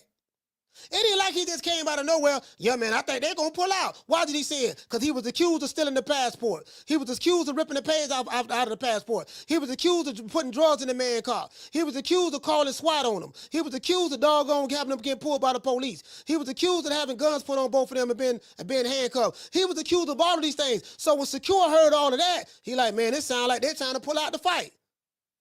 You cannot separate the actions that led up to Shakur Stevenson's conclusion. So the people who saying that are the people who hate Shakur Stevenson. They trying to make it seem like, yeah, man, he might have had something to do with that. Nah, man, nah. Mama Hofield just lied. Carla, what's your name when you called her from? Carla, what's your name when you called her from? All right, call her on the phone up. Shout out to Paul CS. He said, you actually can pop dirty from Queens, tropical stuff, and yada, yada, yada. I mean, yeah, you can. But the fact of the matter is, well, I don't know what that got to do with this situation right here. You know, so to be fair. NPR said Kid Austin was a super underdog. Well, according to one guy, I'm going to drop that phone call from yesterday on this show. According to one guy, this guy gave a whole, soliloquy, 6-7 minute soliloquy on the phone call, and what he was saying wasn't making no sense. What the dude was from D.C., he was talking all around the world. He was talking about, yeah, man, see, you got to understand, there's a lot of money that could be stood to lose on this fight right here. And see, everybody making their own conclusions and all that stuff there, and everybody, looking at it from their own perspective. But what I'm doing is, you're looking at it from your own perspective as well. So because people don't view it the way you view it, you're saying that they're wrong. No, they're not wrong. We just agree to disagree. See, there was a lot of money involved. And see, Bow-legged Kim had broke her pinky toe. I'm listening to this guy. Carla, hold on. This guy that called from D.C. Bow-legged Kim had broke her pinky toe. And then Mr. Krabs on SpongeBob had fired on SpongeBob. And they couldn't get their doggone money. And then what happened? I'm like, what is this dude talking about? This dude went 20 different places. Did not address the subject matter at all. See, what you got to understand is, see, what we got to do. I'm like, oh man, listen, when they shout out to Foodie. Hey, Foodie, when they start doing this, we ought to know what time it is. We must internalize the flatulation of the matter by transmitting the effervescence of the Indonesian proximity in order to further segregate, to preclude on the issue of world domination would only circumcise the revelation that reflects the aphrodisiac symptoms which now perpetrates the Jericho's activation. Yeah, when they go to niggas explaining, I'm like, yeah, okay, he ain't got no point. He ain't got no point. I said, yeah, he go to niggas explaining. Carla, what's your name when you call from? What up, man? It's G, man. I'm from Florida, man. G from Florida, talk to me. Hey, man, look, but this is wild. I'm gonna say that first promo. What I see right now, bro, is I think them boys played themselves, man. We done seen it time and time again in the hood. You feel me? They played themselves. Yeah, they played themselves. Come on now. Yeah. Look here. So imagine you got a big fight. You got some money in your pocket. All right, you done flown overseas for the first time because you ain't go to the Olympics. You ain't got no Olympic training and nothing to do with traveling and nothing like that. Y'all from the hood, you was homeless. You got some money in your pocket. You go over here, you think you're doing something right by trying to troll Shakur and throw his game off. Now, you done trolled him so much that you thought going to the hospital and taking the picture in the bed was really going to throw the game off. But it threw your game off because now you can't go into the fight no more. Imagine that. And not only that, but you had the Afrobeats music playing in the background. I'm like, man, hey, the man had the Afrobeats. The man had the Afrobeats music playing in the background. I'm like, oh man, goddamn. Yeah. I'm like, man, come on, man. I'm like, they trying to pull on the heartstrings. Man, this nigga here. Yeah, he thought it was gonna be a quick little antic, and he was gonna be able to walk up out of there. But you showed proof that he was in an actual facility. That means records on file that you got. You got what do you call it? Enlisted. What do you call it? What? Admitted, yeah. Admitted. Hey, no, that's on file. Hey, check this out. Bruh, if you look at the video, if you look at, matter of fact, I got to play this video. If you look at the video, fam, it's like, what you mean he got discharged from the hospital? The way he was laying up in that bed, bro, I said, God damn, I thought he was on his last leg, fam. I said, damn, dog. I thought he was 1 foot in, 1 foot out. Yeah, dog. I'm like, man, listen, like he had this man laid up in there like he was in a coma or something. Like, yeah, dog. I'm like, man, that messed up, man. People talking about something, let's say our prayers to kid and, let's say our prayers to kid, man. He laid up in the hospital. Couldn't find out this nigga got discharged an hour later. I said, he better not be walking around. Not the way he was laid up in there. It looked like he was going to be in there for like a month or 2 months or a week or so. Like, come on, fam. This nigga got discharged within 24 hours? Yes. But that's what I'm saying, bro. And now pick this down. Hey, Coach Malachi, look at it. I had my lady look at it because she a nurse, right? First thing she looked at is what that screen say. Tell me why she say, well, all his vitals seem normal. bro. Hey, I'm trying to figure out. Look here, man. Look here. Y'all explain this to me. The man got the Afro beats. Hold on, I ain't. Hold on. The man got the Afro beats. The man got the Afro beats. Hold on. Let me show this here. The man got the Afro beats playing. Listen to this here. And I am grateful that I made it here. Yesterday's gone and a new day has appeared. And I am Hey, what you call it, Mama? Come on, man. This nigga, bro. Come on, fam. Man, come on, man. Bro, like for real? This what we doing? He couldn't put on no gospel music. Nigga got Afro. Look at that Afro beats playing in the background. You know what I mean? Shakur poisoned us. Listen, you got Shakur Stevenson receiving death threats. He receiving death threats. As soon as they saw that video, yeah, man, goddamn, man, kid finna die. They had him hooked up. They had him hooked up to a ventilator machine, and he couldn't breathe on his own. They had the machine. Bro, I'm looking like, goddamn, he looks so small and fragile. I said, goddamn, like this shit, this fucked up. And only to come to find out within 24 hours that nigga was able to get discharged. I'm like, what? I'm like, no, how, what happened? He got healed that fast? God got I think it was. Bro, I think it was a joke, dog. I think it was a joke that went too far.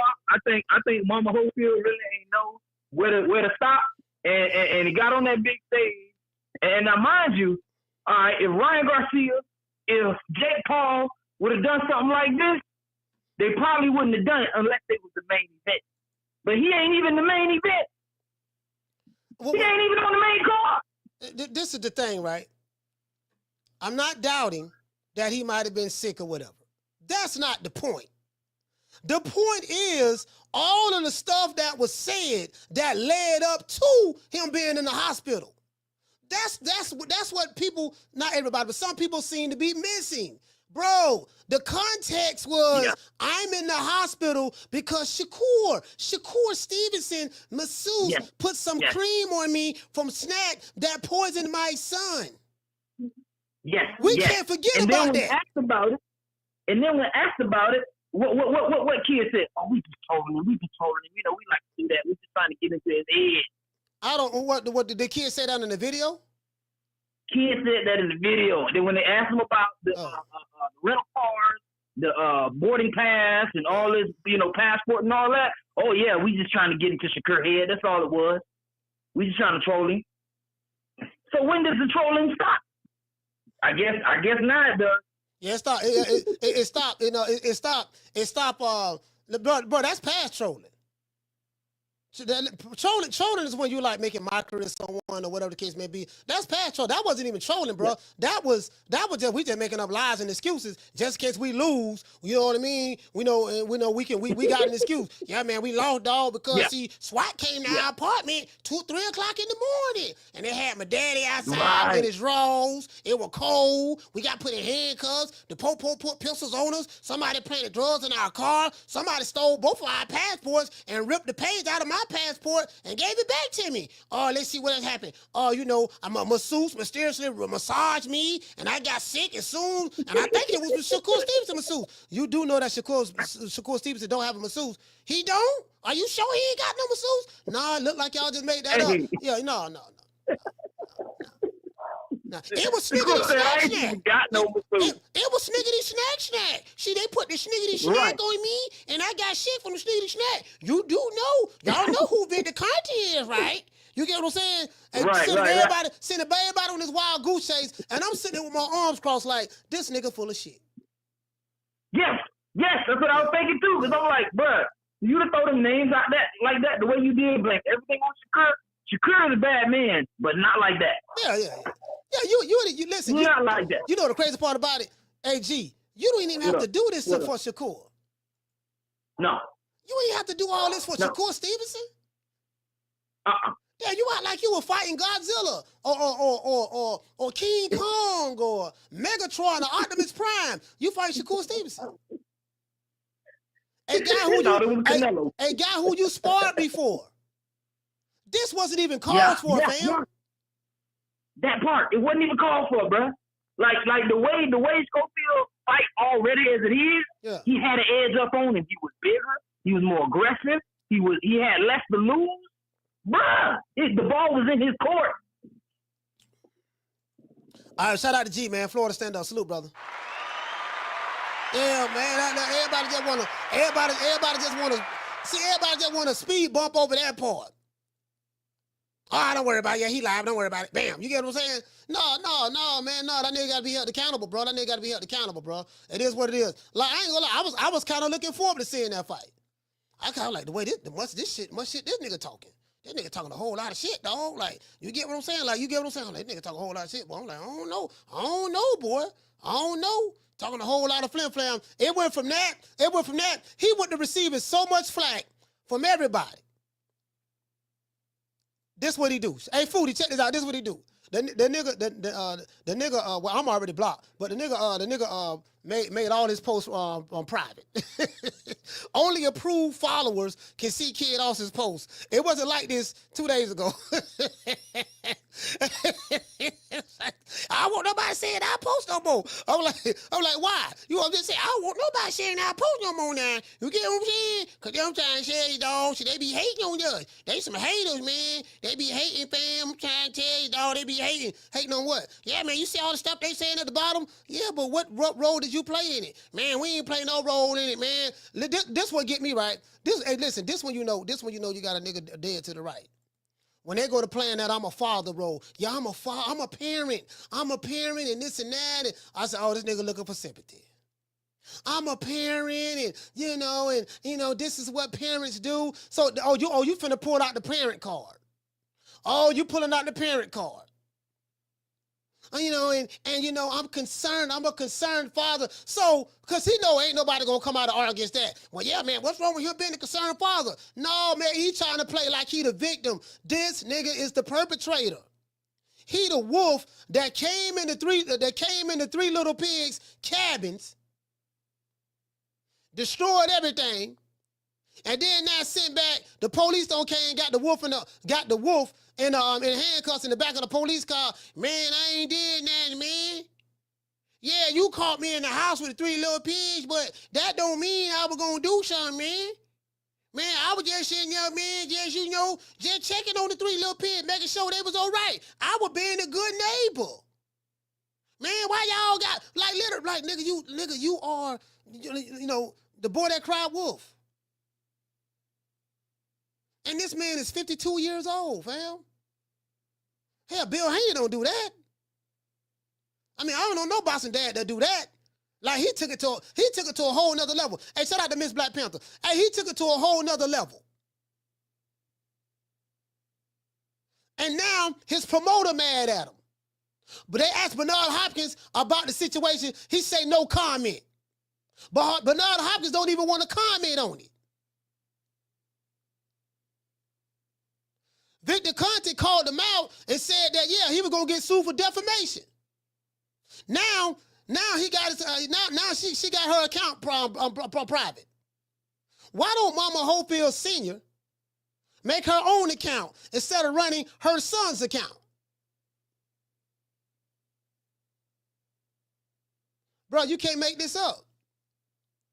Hey, shout out to Foodie. What did he say, Foodie? He said he's probably been legally advised not to say anything. Yeah. I mean, yeah, I agree with that. I agree with that, Foodie. Shout out to Donnie T. Hey, okay. Dropping that quarter over. Bam, dub on your boy. Hey, Leroy. Super chat received. Playtime's over, boy. What did he say, Donnie T? He said, what you say? He said, I've been away from boxing. Tell me you lying. They really said all of that, what you say, or you joking? Please be joking, man. Oh, he want to know if I'm lying. Down from the bar, there's a platform stage. People pimping, sharp as razor blades. Donnie T said that, please tell me you lying. I've been away from boxing. I want to know if you lying. Come on, I'm telling you, I think this kid was losing. This is my assumption of the whole situation. I think this kid was struggling to make the weight class, and I feel like he may have tried last minute to make the weight, and he probably kind of had weight problems, and I think that was really the issue. But instead of saying that, they like to come up with all types of crazy stuff every day. So yeah, lost. It was more disappointing. So Shakur get him the benefit of the doubt. Maybe he was struggling to make weight, this and that, and instead of saying that you struggled to miss weight, you came up with all kind of stuff. The brother said, please tell me I'm lying. I got you. Because I felt as though a lot of people did not want that fight. Like, a lot of people was like, why would you fight this guy? So, truthfully, I just was, giving him an opportunity because he been calling my name out his entire career. He been using my name to build himself up. So I gave him the opportunity, and now it's like, okay, I did this, and this guy basically slapped me in the face at the same time too, just because the opportunity was for you, bro. So I was gonna beat you up in front of the public, and everybody was gonna watch. But truthfully, I wanted to, give you opportunity at making some big money too. So, truthfully, it was a slap in the face to me too. Yeah. Let's go. The brother said, "Please tell me I'm lying." Okay, brother. I want to hit you with the before I hit you with the ultimate receipt. I want to hit you with somebody stole my passport, the page of my passport. They set me up. What did you make about him not showing up? Pull out the fight. He like somebody stole my passport, the page of my passport. They set me up. What did you make about him not showing up to the press conference? I'm actually scared. Like, I'm actually scared that they not gonna show up to the fight, and I'm gonna go put in. All right, let me go ahead and do this for the brother. Let me go ahead and do this for the brother right here, because it's only right. The brother said that, Coach, I've been away, I've been out of the loop for a while. Please tell me you lying. Please tell me, Coach, that this man ain't do this here. Please, Coach, tell me. Coach, tell me that ain't what happened, Coach. What's up, bruh? Shakur. Here you go, brother. What's my brother name? Donnie T. Donnie, here you go, brother. I got something for you. Fam. Here go the receipts. Shakur set us up. Bruh. He planted drugs in our car. Bruh. He sent SWAT to our hotel. Bruh. He stole our passports and ripped the pages out of our passports. Bruh.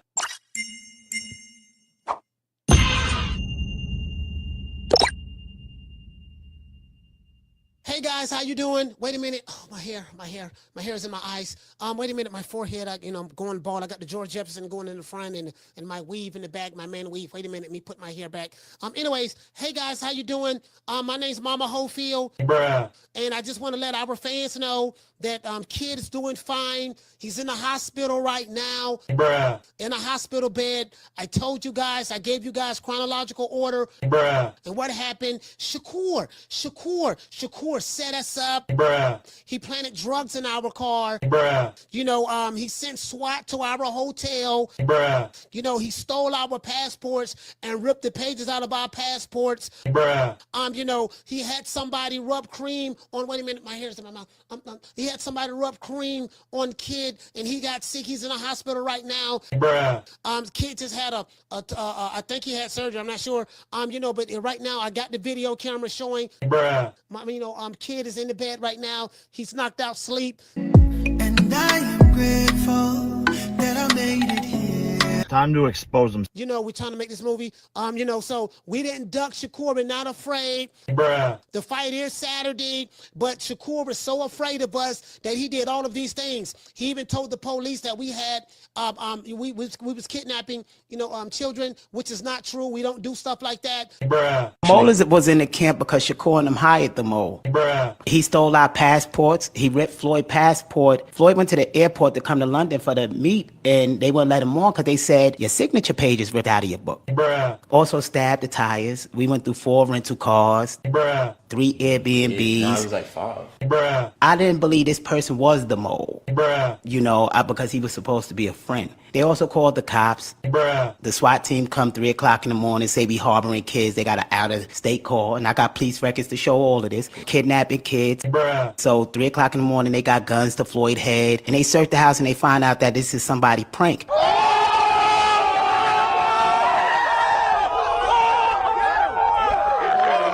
So then they make a report saying that people was trying to prank this guy so he can't make his flight. The day before the flight, somebody planted drugs in the car. Bruh. In our rental car, and they called the cops, said that a guy with dreads tried to run him over while he was doing drugs in the car. Yo, I think we should plan this another time. This nigga's scared! So we wake up, the car alarm ringing, we go outside. I'm in my drawers saying, this my rental car. And they like, you just drove this car. Somebody a half an hour ago reported y'all. So they throw me in the car with cuffs on and they start testing these drugs. Bruh. The thing that saved me is the guy, the tow truck driver that was putting the car on thing. He felt the car. He said, this car haven't been driven in hours. It's ice cold. Bruh. There's no way this man drove this car 30 minutes ago. And so they took the cuffs off. They took the drugs. They apologized and they had a cop circling the block till we got on the airplane to make sure nothing else happened. As far as I'm concerned, they ducked. That's a duck move because Mama Hofield been online talking all this gangster stuff about what they gonna do to Shakur. Then as soon as we got close to the fight, now is somebody framed me. They planted drugs in the car. I got pistol whipped. Somebody stole my passport. SWAT came to my house, came to our hotel. He was saying all this stuff, and he's never said that before, ever before a fight. All of a sudden, you finna fight Shakur. You talked up on this fight. You're getting paid the most money that you've ever been paid before, and now this. Bruh. Mama Hofield and his son is a package deal. And I like Kid also, but Kid also ride with his dad, ride with his mama. Mama/dad, he's supposed to, I get that. And whatever his dad say, he ride with it. So guess what? Since whatever his dad say, he ride with it, guess what it is then? He in it too. True. He in it too. They ducked Shakur. Yo, I think we should plan this another time. This nigga's scared! They got scared. They got cold feet at the end. That's what happened. Bruh. And they went to making up all kind of lies, scandalizing that man's name. He like, somebody stole my passport, the page of my passport. They set me up. What did you make about him not showing up to the press conference? I'm actually scared. Like, I'm actually scared that they not going to show up to the fight. And I'm going to go put in all of this. Still? Yes. All of this work that I'm putting in right now, I just feel like they looking for an excuse. Like, they looking for a way out. Like, why? Why you running from $1 million? I mean, I can't He tell did the you. picture. I'm making my first $1 million. Why you running from that? But why would you go make up a lie and say that I sent somebody to steal your passport? Oh, hold on. Yes. I thought he said just a random person did it. Nah, he said you sent somebody to steal the page. Come on, bro. To take it, he said basically somebody broke into his house and they ripped the page out of his pass. I swear, I'm not making this up. So now, like, it got me worried because it's like, are you gonna show up on Tasardi, or are you gonna say somebody stole your passport, or you gonna make up some type of excuse to why you're not coming to the fight? Bruh. Shakur. What you think was going to happen when Kid punches him in the stomach? You know, stop. Bruh. You know you can't do that. Yeah, I'm like, yeah, boy. But this is what happened in camp. I even had to go to the hospital for anxiety. Yo, I think we should plan this another time. This nigga's scared. Because after the guns was at his head and stuff, my anxiety hit me bad. So they had to rush me to the hospital, everything. Bruh. So I got police reports and all this that I would show after the fight. So this isn't fiction. This isn't made up. This is what they do on their level. They try to infiltrate your training camps. They even got us kicked out of a gym. We paid for a private gym. Hey, bro, come on now, dog. Come on, man.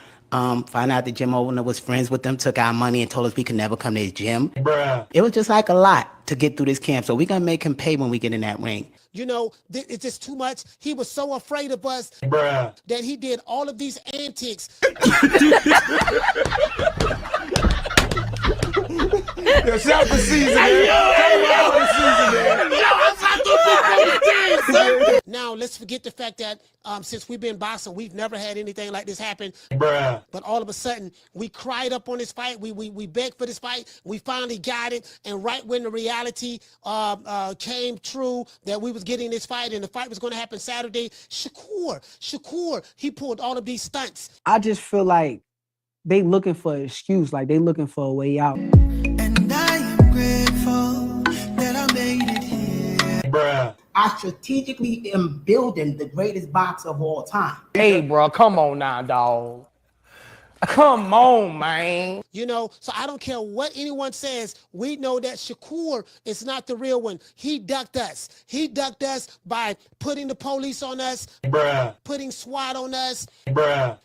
having me put in handcuffs, Bruh. in my undies. I couldn't find my hair wrap in order to wrap my hair. Bruh. You know, my locks, all of that stuff. We know for a fact that Kid is the greatest fighter of all time. Yo, shout for season, man.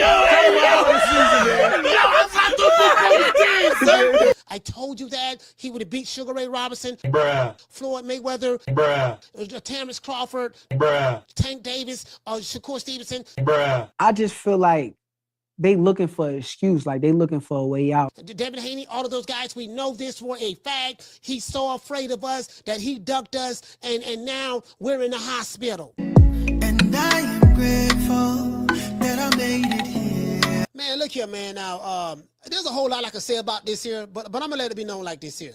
You know, the Scofields are ducks.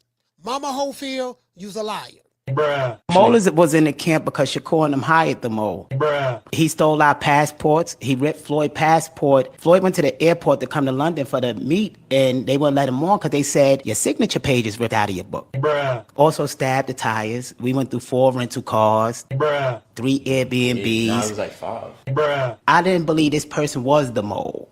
Check this out. Do you see how that nigga was telling that lie with a straight face? Well, they say, man, when Kid innocent. No, y'all, did you guys see when Kid say, no, it was like 5. Kid added to the lie.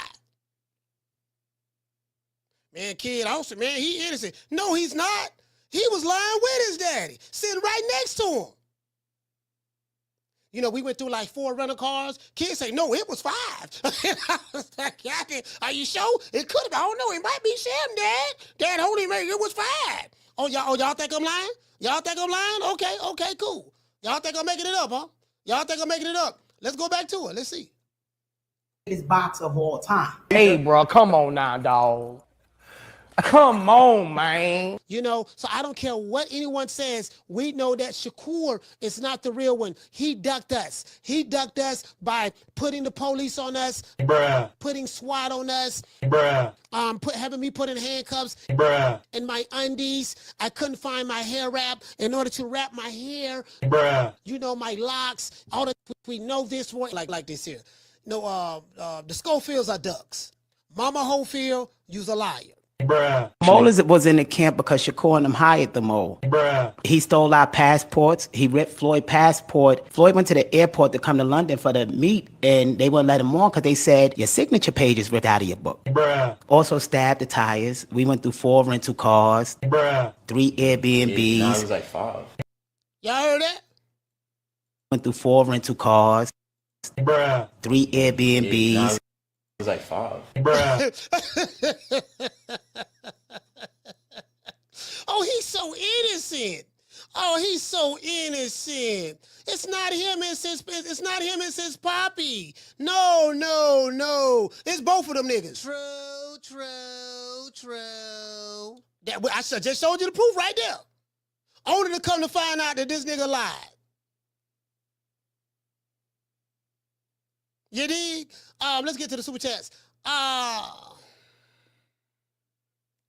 Shout out to Alpha. Hey, okay. Dropping out quarter of a dub. He said, do you enjoy Bivol style? Yeah, I do. Shout out to the Martin. Hey, okay. Dropping out $2 super chat. He said, Coach, like Hall and No said, say it isn't so. Yeah, say it isn't so, yeah. Shout out to Donnie T. Hey, okay. Dropping out $2 super chat. He said, this can't be life. Man, I'm at work crying. Bruh. Hey, shout out to my sister Foodie. Hey, okay. Dropping out quarter of a bam, dub on your boy. Hey, Leroy. Super chat received. Playtime's over, boy. Hey, what you say, Foodie? He said, hey, Coach, did you see Shakur use that Tupac? This nigga scared from Juice on his IG? He be watching you too. Nah, you know what? I need to check that out. That video, yeah, you know what? I had no idea that video was going to take off the way it's taking off. I'm not going to lie. I'm not going to front. On Instagram, that video have, let me see, I'm going to look at it right now. Yeah, I had no idea. I was just, on Instagram, that video has, where is it? 77,000 views. Stole our passports and ripped the pages out of our passports. Bruh. This is the analytics right here. Hey guys, how you doing? This video has 77,000 views. My hair's in my eyes. Wait a minute, my forehead. 86% from people who don't even follow. Going in the front and my weave. So that means people been sharing. Wait a minute, me put my hair back. Anyways, hey guys, how you doing? Almost my name's Mama Hofield. Bruh. And I just want to let our fans know that kid is doing fine. He's in the hospital right now. Bruh. In the hospital bed. I told you guys. I gave you guys chronological order. This little old video what happened was going to be seen like that. Shakur set us up. Bruh. It took me He planted drugs in our It car. took me like Bruh. 30 minutes You to put it know, together. he sent SWAT to our hotel. And I did the video Bruh. right before You know, he stole our passports and ripped the pages out of our to me early that passports. morning. Bruh. And I You saw know, it. he had That's how you know what somebody I'm rub talking cream. So I just went ahead and shot He had It somebody took me rub like- cream It on took me like kid, 10 minutes to and shoot he the got video. sick. He's in the and then to hospital do the right now. editing. Bruh. It took me another 20 Kid just minutes. had Then I had to bounce it I think out. he had surgery. I'm not upload, sure. make the thumbnail, all that But stuff right when now, I got bouncing the it. video That's camera it. showing. Bruh. Kid is in the You bed get right what I'm now. saying? So He's knocked out sleep. This nigga here, boy. Lord have Shakur set us up. Bruh. Lord have He mercy. planted drugs in our car. Bruh. Hey, what it say, You Miss know, Black Panther? She he said you're gonna sent have SWAT to our She said hotel. what you say? Bruh. You know, he stole She said our you're gonna have to, passports and ripped the pages out of our passports. Bruh. She said you're gonna have to use the wig more often, Coach. I think it's a definite winner. Hey guys, how you Hey, doing? Hey, hold on. Sorry about that. Hey, what you say? Hey, she say, oh, I had the audio still playing? Yeah, I didn't know I had the audio playing. Is it still playing now? It shouldn't be playing now. I don't think it's playing now. The audio should have been on stop by now. Let me see.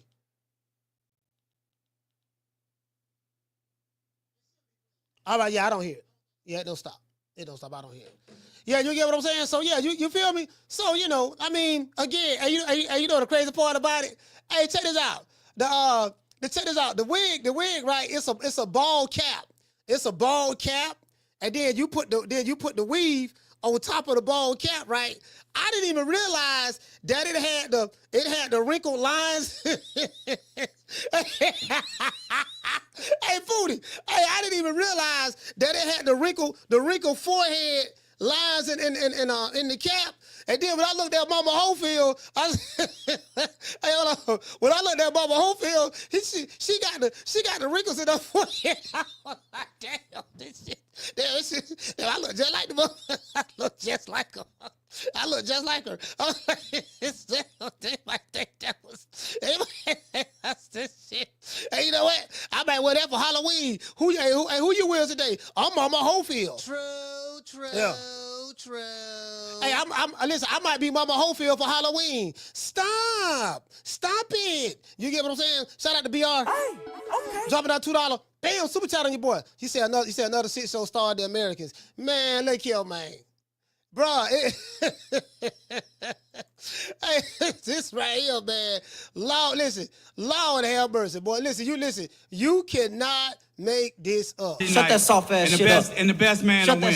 That's some soft ass shit. Shut that soft ass shit up. All that soft talking. I know you can do it, man. You got to, man, shut that soft ass shit up. It's the American way, baby. It's the American way. I said, if this nigga don't look zesty on this picture right here, like, this is some zesty shit. Like, and I'm just saying, you don't understand. Like, like we had SWAT hit us and, it was drugs planted in our car. Like, y'all, let me ask y'all a question. This is to all the black men in the audience. What black man do you know? Well, we know the nigga lied, but we just gonna go down the rabbit hole anyways. Police SWAT you. They find drugs in your car. The police finna take you to jail. They finna take you to jail because you got possession of drugs in your vehicle. And a detective by the name of the tow truck driver, the detective tow truck driver cracked the case. The police didn't think, what we gonna do now? We gonna take the hood of the car. You see what I'm saying? Nah, nigga, you and your son going to jail for possession of drugs. He don't even clarify what type of drugs it was. The tow truck driver came, let me put my hand on the hood of the car. Hey, officer, wait a minute, man. Man, you say that somebody reported that they were driving dirty. So a dude with dreadlocks was driving dirty while doing drugs in the car.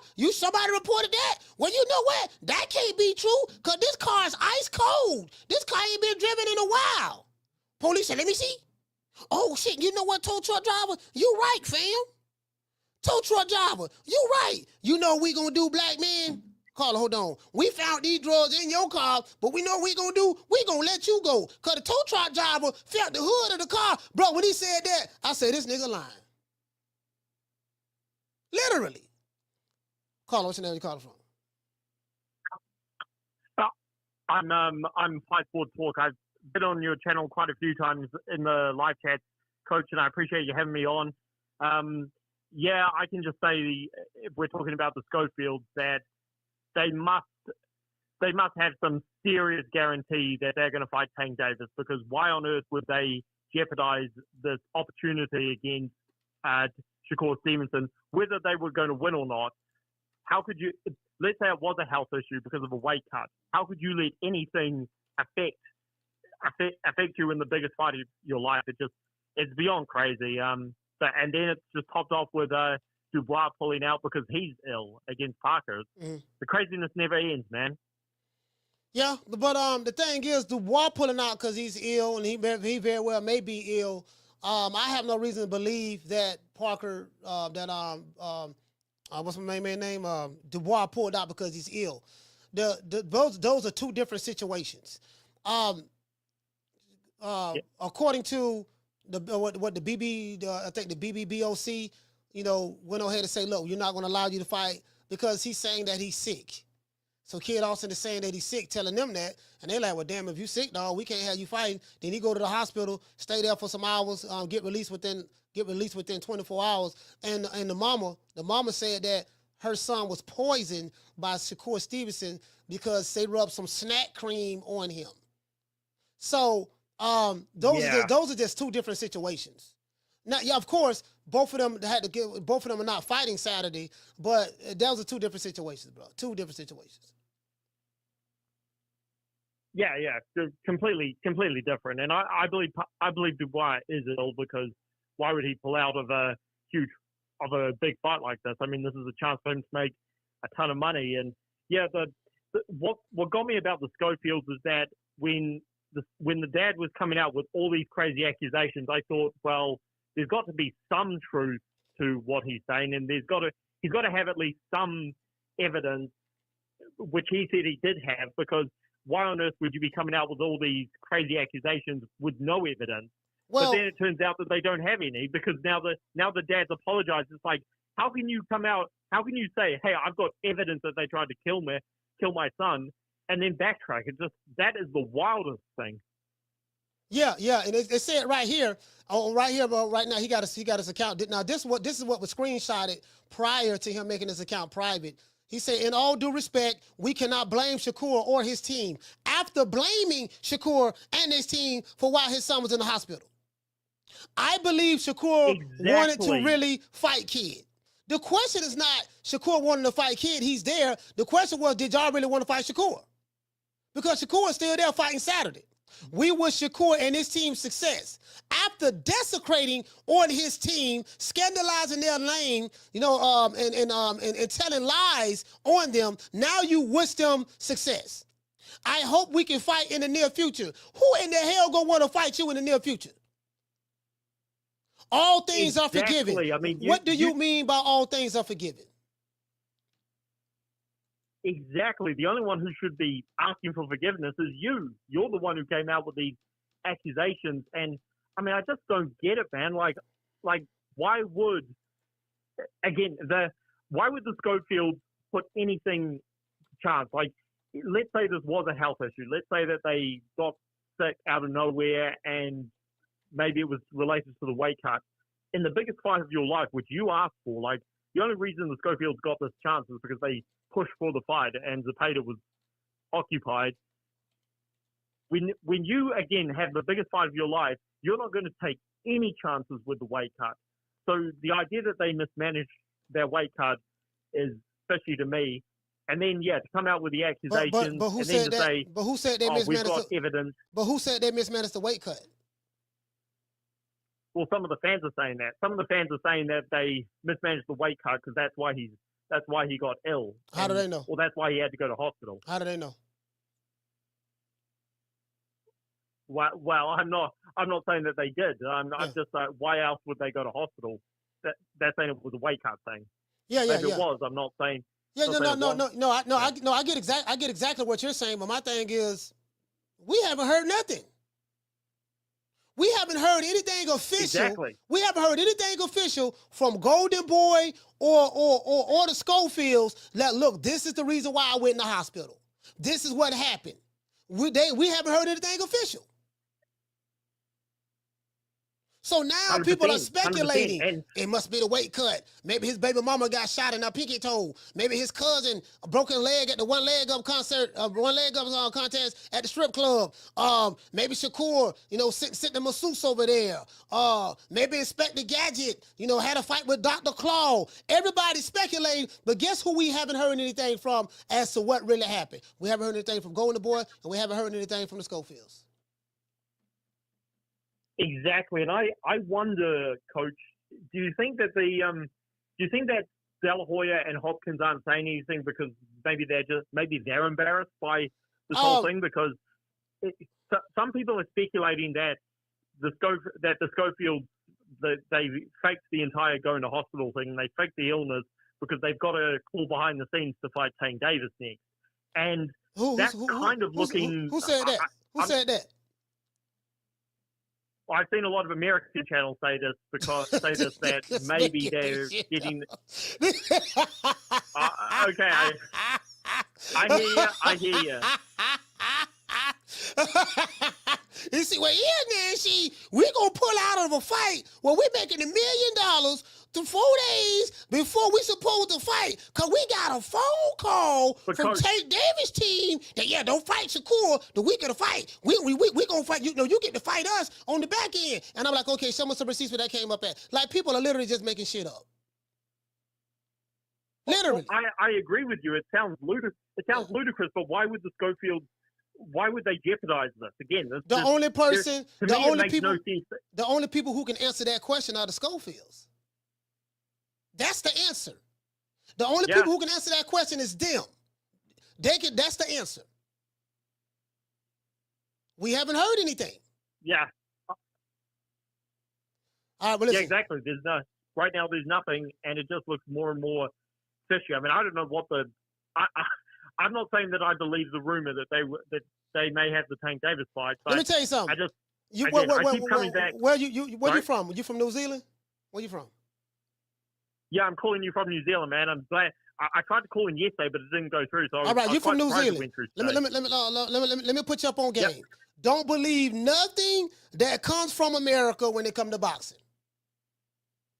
Any rumors you hear from Americans on social media, don't believe it. They lie all the time. They make up stuff to protect their favorite fighters. But the boxing fans over here online, they believe in putting their fighters in the witness protection program. They don't want to see their fighters have no tough fights. So if you hear a rumor coming from an American channel, YouTube channel, about, yeah, man, Tank, Kid also was going to be fighting Tank. That's why he pulled out. Don't believe it. 25 times out of 10, it's a lie. That's all they do over here on social media. They lie. Don't believe nothing no Americans say. Nothing. Don't believe no rumors. If you don't have anything actual or factual, meaning tangible, that you have proof that you can see it and it's well documented or whatever the case may be, don't believe it. But shout out to you, fam. We got other calls. Salute. I hear you, brother. All right. Yeah, these niggas be that's what they be doing. They be making up. They be making up all kind of stuff for their fighter. Now, see what he is, man. She you know what you got to understand is this what you got to understand. But when you are put in a certain position, he should be he's able to, like me. You know, when I was in a position, I can pick and choose who I wanted to, because I earned that right. Man, these niggas be lying. They be lying so much, dog. These the same dudes. Hey, shout out to Candy Slim. Shout out to The Natural. My sister Foodie, Miss Black Panther.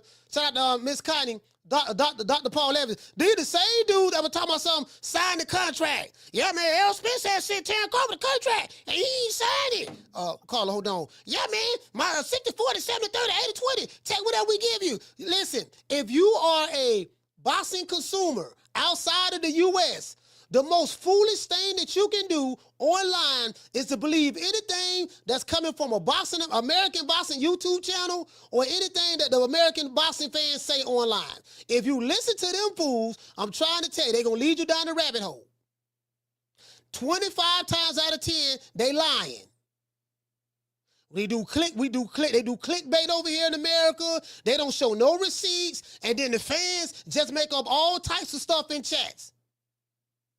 And the content creators do it as well. They just make stuff up for the sake of clicks and views to satisfy a certain fan base or to dismerchify a certain fighter.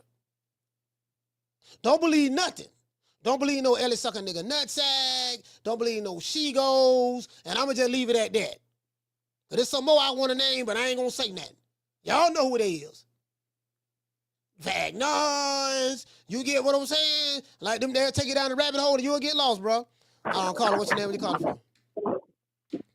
What's up, Coach? It's Derek. Derek, talk to me. Yeah, hey, cool. I ain't gonna lie. Last caller, Coach, you can't make this shit up, but they really trying to protect kids. They was bringing up that same shit. Like, I was looking through that shit on the social media. They talking about, they was doing that. Bro, you can't make this up, bro. They keep protecting this kid, bro. All that shit is a duck, bro. In a hospital part, you had me crying. I ain't even gonna lie. This man laying on the bed like he had a surgery. Man. Or he had some type of asthma attack or some shit. That shit had me crying, bro. I ain't gonna lie, I was in tears, bro. This is the way how they played it off. Though, Coach. Like, that's so crazy, bro. Bro, yeah, go ahead, Coach. You want to say something? No, how the hell? I'm like, fam. Listen. He been the way he was laying in the bed. And then you got the Afrobeat music playing in the background. And he looked like he was like slumped. Like he was I said, is he in a coma? Like I was kind of worried. I'm like, damn, the motherfucker in a coma or something. Like he was in a coma. Yeah. And then guess what? Why would a father, if your child is laid up in a hospital like that, you know, on their deathbed, why would you be there with a camera holding it up, video and filming them? Hey, Cole, you know what make it more funny? You know what more funny? I read the comments, right? Yeah, guess what in the comments? I was reading the comments. This time it's gonna get well soon. They put all them get well soon, kid. I think it was on one Instagram post. I read the comments. It was like, get well soon, kid. All these dumbass fans. Get well soon, kid. Shakur, duck. But they still think Shakur ducking. Like, you can't make this up, bro. They think Southpaw ain't shit, bro. This nigga Southpaw TV, but this nigga ain't shit, bro. I swear. They still think Shakur don't want to fight. Yeah, they talking about they believe that shit. That's crazy. They actually believe that shit. Nah, this what it is. That's my call, though. All right, salute, fam. Hey, yeah, he talking about Southpaw. This what it is, right? This what it is. Nah, see, what it is this here. These niggas got to keep the narrative going. Like, confirmation bias, like, they lie so much, they like, man, we got to keep lying, dog. I don't like that nigga Shakur. We got to keep lying. This is why you can't believe nothing. You can't believe that. Like, bro, if you believe anything Crackpaw say, if you believe, hold on. Crackpaw, that's a special needs baby. I think he in his 50s like me. That's a special needs baby. You believe anything Crackpaw say, oh, listen. I ain't gonna, and again, I don't want to throw anybody under the bus, but Crackpaw, H Money, Fagnon, Shigo, Ellie Sucker Nigga Nutsack. If that's where you get your information from,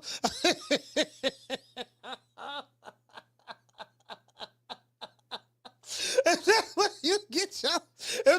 you get your boxing news from, yeah, man, she went one. I watching the Fagnon, and then I went over there to Crackpaw, and see, Crackpaw said, come to Chicago.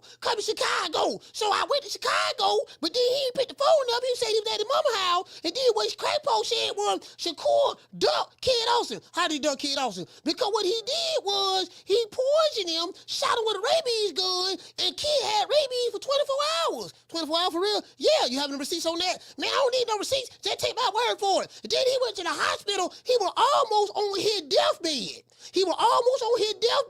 So his daddy was recording the video, letting his fans see that this might be the last time y'all see Kid. But then come to find out, he had a miraculous recovery. He got kicked out the hospital, and now he okay. True. These niggas are remedial. And you got these remedial ass fans who listen to these motherfuckers, they like, yeah, man, that sounds just about right. You know what? That kind of makes sense, dog. Let's see, 1 + 1 don't always equals 2. Sometimes 1 + 1 equals 15. You get what I'm saying? See, you got to know how to do math. And I'm like, oh my God, bro. I'm not finna be arguing with no remedial. Like, dog, listen. I know you on that Thorazine right now. You know, I know you on you finna go back home in that short yellow bus with the dark tinted windows. Hey, these are listen. The niggas that listen to Crackpaw be at home in the mirror like this here. They be doing that there. That's what them niggas be doing listening to Crackpaw. And then all the gangsters online, they coming from the Alphabet Boys or Ace Money. Yeah, nigga, what's up? You better not say nothing. I'm trying to tell you, boy, I'm skied up. Come to Chicago. Yeah, you's a bitch. Yeah, you better not say nothing in the chat. I'm trying to tell you right now. I got shooters, homie. You get what I'm saying? You're like, bro, like, fam. This where you get your boxing news from? Oh, okay. Carla, what's your name? You calling from? Boxing 504, New Orleans. Boxing 504. Talk to me. Coach, what's good, Coach? What's good, brother? Look, man, I'm going to tell you like I told you on IG earlier. Scofield, that man needs psychological help, bro. You've been clowning that man, but you know what? He deserves it. Turkey bringing all these boys out, paying them all this money, you know, but it's exposing the clowns in boxing. And that's what we need, bro. We need to get straight back to boxing now with clown shit. Yeah. So I like the way things are going, and big long time listening to your show, brother. First time calling in, just keep it up. All right, salute, fam. Boxing 504, man. New Orleans, stand up. Yeah, man. I'm like, dog, they went too far with it, dog. That's all it is. They went too far. But if you would have just said one thing, okay, we'd have looked at you crazy. But, dog, you went too far, dog. You went too far. You went on all different podcasts just making up shit. And every podcast you went to, it was something different. Every podcast he went to was something different. Yeah, man, they planted drugs in the car. Check. Okay, yeah, man, SWAT came to the house. Check. Yeah, man, I was in my drawers 3 o'clock in the morning and it was 30 degrees below. Check. Yeah, they put us, but they put a gun to our head. Check. Man, somebody broke in our house, stole our passport, and ripped out our passport pages and put it back in the house. Check. Yeah, man, Shakur got a masseuse. Well, he ain't got no masseuse, but he got a masseuse, and the masseuse rubbed some snack cream on me. They got the snack for Victor Conte. Check. And there's a whole bunch of people went online trying to tell you, dog. Call hold on. Yeah, that Victor Conte, dog, trying to tell you, dog. Yeah, Victor Conte. And I'm like, again, I ain't got no relationship with Victor Conte, but he came, he came on the show one time, he been on everybody else's show. But I'm like, yeah, man, he put that cream on him. And then only to come to find out, now you apologizing, half-heartedly apologizing, and then now you're retracting everything you said. You right here, how do I know? We got the receipt right here. Now you saying, hold on, let's go right here. It was snack. You know Shakur on that snack. Guess what? It was not snack. Please keep them and Victor out of this. Let's read that again. Floyd Kid Austin Scofield. It was not snack. Please keep them and Victor out of this. Wait a minute. You said that the reason why your son was in the hospital because Shakur Stevenson, masseuse, rubbed some cream on them that they got from SNAC and poisoned your son and they're in the hospital. So the only reason why people talked about Victor Conte and SNAC was because of you, sir. I mean you, ma'am, Mama Hofield. Mama Hofield, you brought up Victor Conte. You brought up SNAC. You brought up a masseuse. Shakur Stevenson don't even have a masseuse. Yeah, man, it ain't them. Y'all stop blaming them. Sir, if they blaming them or if we blaming them, we got it from you. We took your word for it, mama. Never trust a nigga who got 2 hairstyles in one. Never trust a nigga who look like George Jefferson in the front and the Predator in the back. Caller, what's your name? You calling from? How you doing, Coach? Is Glenn from Jersey. Glenn from Jersey, talk to me. How you doing, boy?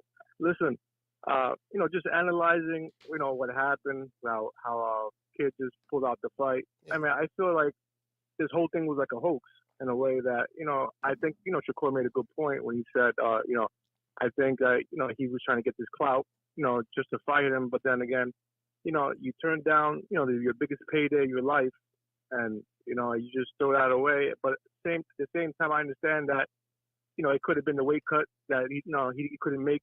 And I feel like that, his father, just lying, instead of coming out the truth at first, just saying, being honestly like, you know what, my son couldn't make the weight, this and that. And then just basically, just lying and making up things, making Shakur look bad. Yeah. But then I wanted to tell you also, because yesterday I seen an interview on Fight Hype. I think his name is Marcos. I forgot his name. I forgot his last name. But anyway. Vegas, yeah. So he interviewed him. And this was yesterday. I heard the interview. And he was saying something about, he asked him, that was one particular question he asked him, so when they're moving forward, what do you want to do? He's like, well, fighting Shakur, we're not going to go that route anymore for the WBC. We're going to go for the WBA because... Who did the interview? Marcos, Fight Hype. Yeah. Oh no. You talking about Fight Hub? But who was Marcos? Yeah. Fight Hub. Yeah. Who was Marcos interviewing? Floyd Schofield Sr. When? Yesterday? It was yesterday. Yes, it was yesterday. Yeah, I said that it was around. It was yesterday in the afternoon. I believe. Yeah, I'm gonna look it up. So up. he interviewed him. I'm on that site right now. He interviewed him. Yeah, he interviewed him and said that they're not gonna go the WBC route. They're gonna go for the WBA. And supposedly he said that he's the mandatory fit for Tank. But I don't even think Tank can give him that fight. You know what I'm saying? For what he did, for the shit that he did, he pulled. I don't think it's going to happen. You know what I'm saying? Actually, what we going to do? Coach? Yeah, we going to WBA because Tank got the man. Come on, fam. Come on, Coach, man. Listen, Coach, I honestly don't think that Tank will even give him the time of day for that fight, Coach. You know what I'm saying? I just think that it's crazy that, you turn around, now you're going to go for the WBA route and go for the Tank fight, but you couldn't fight Shakur. Like, you know what I'm saying? I mean, I think, like you said earlier, I think they had cold feet, and I think he understood that, his son was ready to fight Shakur. I think that, honestly, I don't think the fight would have been fair, to be honest.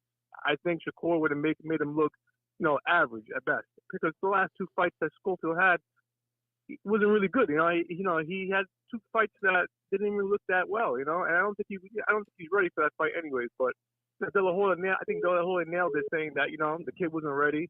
The father took it upon himself, and basically said, you know what, he's ready. We're gonna do it. And they dragged this out, to 3 days before the fight, just to cancel the fight. Man, that's just bad for business, man. To be honest, Coach. That's all I got to say. But all right, salute, besides fam. that, man, you got a good show. Thank you, man. All right, salute, fam. Shout out to Glenn from Jersey. Bro, I'm trying to figure out where these stories is coming from. Yeah, man, see what it is. See what really going on. See, y'all don't understand. There's a deep plan behind all this stuff. See what it was. Tank, he really got Tank in the cut. And I'm like, people just making shit up. They making shit up, fam. Like, literally. I never trust a nigga with 2 hairstyles. Listen, Mama Hofield is the only transvestite I know that when they go to the barbershop, they go to the beauty salon at the same time. They got a barber and a hairstylist doing their hair at the same time. Like, nigga, how do you get an edge? You get what I'm saying? You looking like Predator in the front, looking like George Jefferson in the front, but the Predator at the same time. And then you got the weave, hold on. My locks, I have my locks here and this and that and yada, yada, yada. I'm talking about your shit leaning back like Fat Joe in the Terror Squad. I said, you know what, dog? You know what? Should have known better. You can't trust a nigga with 2 hairstyles. Like, how you got 2 hairstyles in one? This is my hairstylist and this is my barber.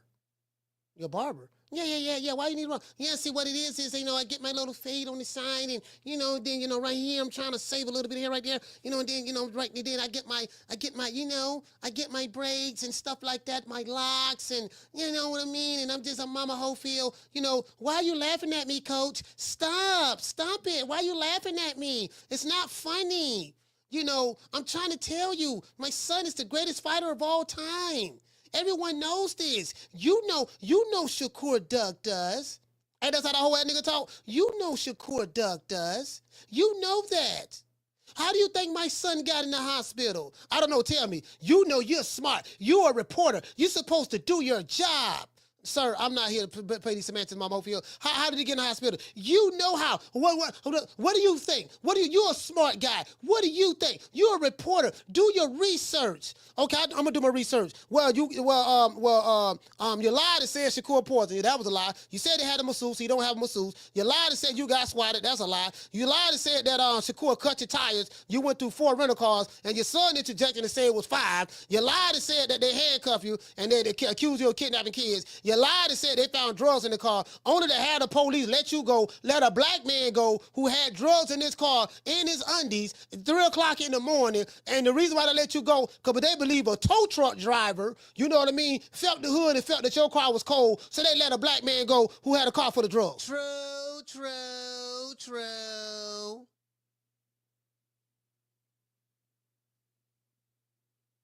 Stop. Caller, what's your name? You calling from? My name Jay. I'm calling from Fort Pierce, bro. Jay from Fort Pierce, talk to me. Yeah, this just a case of somebody being so damn crazy, putting their damn ass over, bending over and getting kicked in the ass. That's all that is. Yes, sir. When you was up there telling him the right thing, he should have listened. But he didn't. That's a black man grabbing power. And, sometimes stuff backfire on us. Yes, Our mouth for fried chicken if we let it. But, that's how things is. We can humiliate ourselves. But one thing about us, we got a big power of not seeing our wrong still. And I wonder where this man sees wrong. Because that dude, Oscar, that's where his problem was. Oscar told him, don't do that. Your son going to have a mouthful of fish, man. That man, he going to punish your son. And he could kill your son.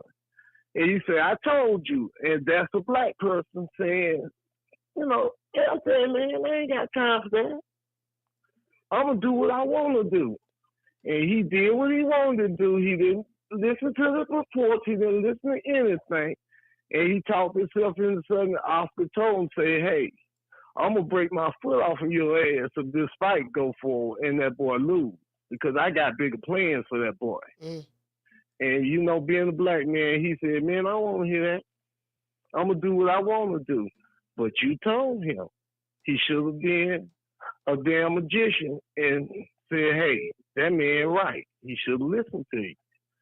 But you know what I'm saying? That's us. Well, this is the thing. Like, it's something you said. Like Mama Hofield is such a narcissist, bro. Like, and his ego is huge. He's never wrong. Like, if you watch any interview he's done, you know, she know everything. We know my son, he knows the 5 styles of Kung Fu. He knows the Drunken Master, the Crouching Tiger, Wax On, Wax Off, Mr. Miyagi, Bruce Lee, Bruce Leroy, Chuck Norris. Let's see, my son is a black, we got all these goddamn styles. This nigga talking like the Tiger style. You remember, I don't know how old you was, but you remember back in the day we used to watch Kung Fu Theater? Yeah. Used to watch Kung Fu Theater, right? And you got the old wise men, you know, in the Kung Fu, and they like, so, Jay, you think your skills are better than mine? Hey, you want to try to battle me? Hey, come on, I'll show you. Meet me out there when we ping pain school at 3 o'clock. And then we sitting there, right, you know, and we listening to these old wise men on old Kung Fu Theater, you know, my style is impeccable. You know, this is tiger style. You know what I mean? This is crouching tiger, striking cobra. You know, this is the leg sweep. I can do the golden butterfly. This is the drunken monkey. You know what I mean? So I'm like, when I'm listening to this fool, he sound like one of these, Negro Damas, Kung Fu masters that taught his son all the styles of. I'm like, man, come on, man. Hey, but I got one better. He like that pimp that you always play with the shoe broke and the damn fish bin, and he run around the corner and find out he ain't who the fuck he say he was. Yeah. That's the type of thing that is. The man follow his own advice and he take therapy. Yeah, man. Black people don't take therapy. They listen to each other. So what the hell he went wrong at? No, he just like yes men around him. They like yes men around him, man. Like some of these dudes, they just want yes men around them. If you ain't saying what they want you to say, like, you know, like, yeah, you supposed, like the nigga literally told me, you supposed to, when you on your show, it's your job to educate the people on kid. You saw him spar. You saw what he was able to do. I'm like, yeah, I did see him spar. Yeah, I did. Okay, well, you saw what he was able to do. I'm like, well, you know, he sparred, but I mean, it was all right sparring session. You out like he did some hell of a shit. You saw him do the crane kick. You saw him do the drunken monkey. You saw him. You was there. And I'm like, okay, like, what is this nigga talking about? Because his interpretation of what happened and then what really happened is 2 different things. You get what I'm saying? Exactly. You know, you told me that Kid is the greatest fighter that you've ever seen. Well, I didn't tell you that. I'm sitting there like, I'm sitting there thinking to myself, I'm like, damn, did I say that? I'm like, no, I ain't say no dumb ass shit. I know goddamn well I ain't say no dumb ass shit like that. You did say that. I have you on camera. All right, but show the camera. Show the video footage of Coach Malachi saying that your son is the greatest fighter I ever seen. Show the video. Listen, I'll pay you whatever you want. Mama Hofield, show that video, please. Cause you know I got receipts. I got videos. Exactly. And I drop them. So you show your video, exactly. I show my video.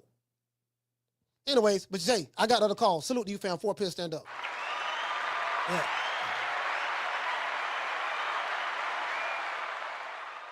You know that. Man, what the fuck is this nigga talking about? Caller, what's the name you calling from? Ed from H-Town. Ed from H-Town? Yes.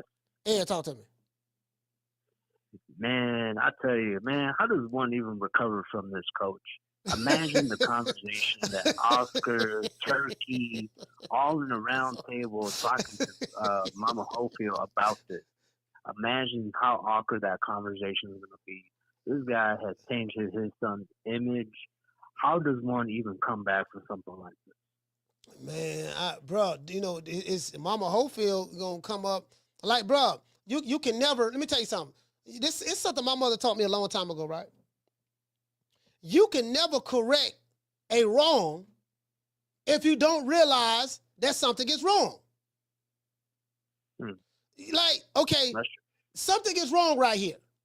But if the person that's in error is so arrogant, so cocky, so bullheaded, and such a pathological liar that they refuse to acknowledge their own bullshit, you can't correct it. I remember he was on my show, him and his son, Mama Hofield and his son say, yeah, you know, my dad is even in I have the video. I'm gonna drop some snippets of that in the interview. I'm gonna revisit that. You know, my dad is even in therapy. What you in therapy for? They said this on this show. You know, yes, you know, my dad was, you know, I convinced my dad to go to therapy. Yeah, you know, I'm in therapy right now. I'm in therapy. What you in therapy for? Woman beating? We know you're a woman beater. We know that. So are you in therapy for beating women? What you in therapy for? Are you in therapy for lying? What you in therapy for? Inquiring minds want to know. Yeah, that's crazy, man. I keep it up, coach. Karma is so real. I remember that time they came up on your show, and man, now they're getting what they're getting. So appreciate the show, coach. Salute, fam. H-Town.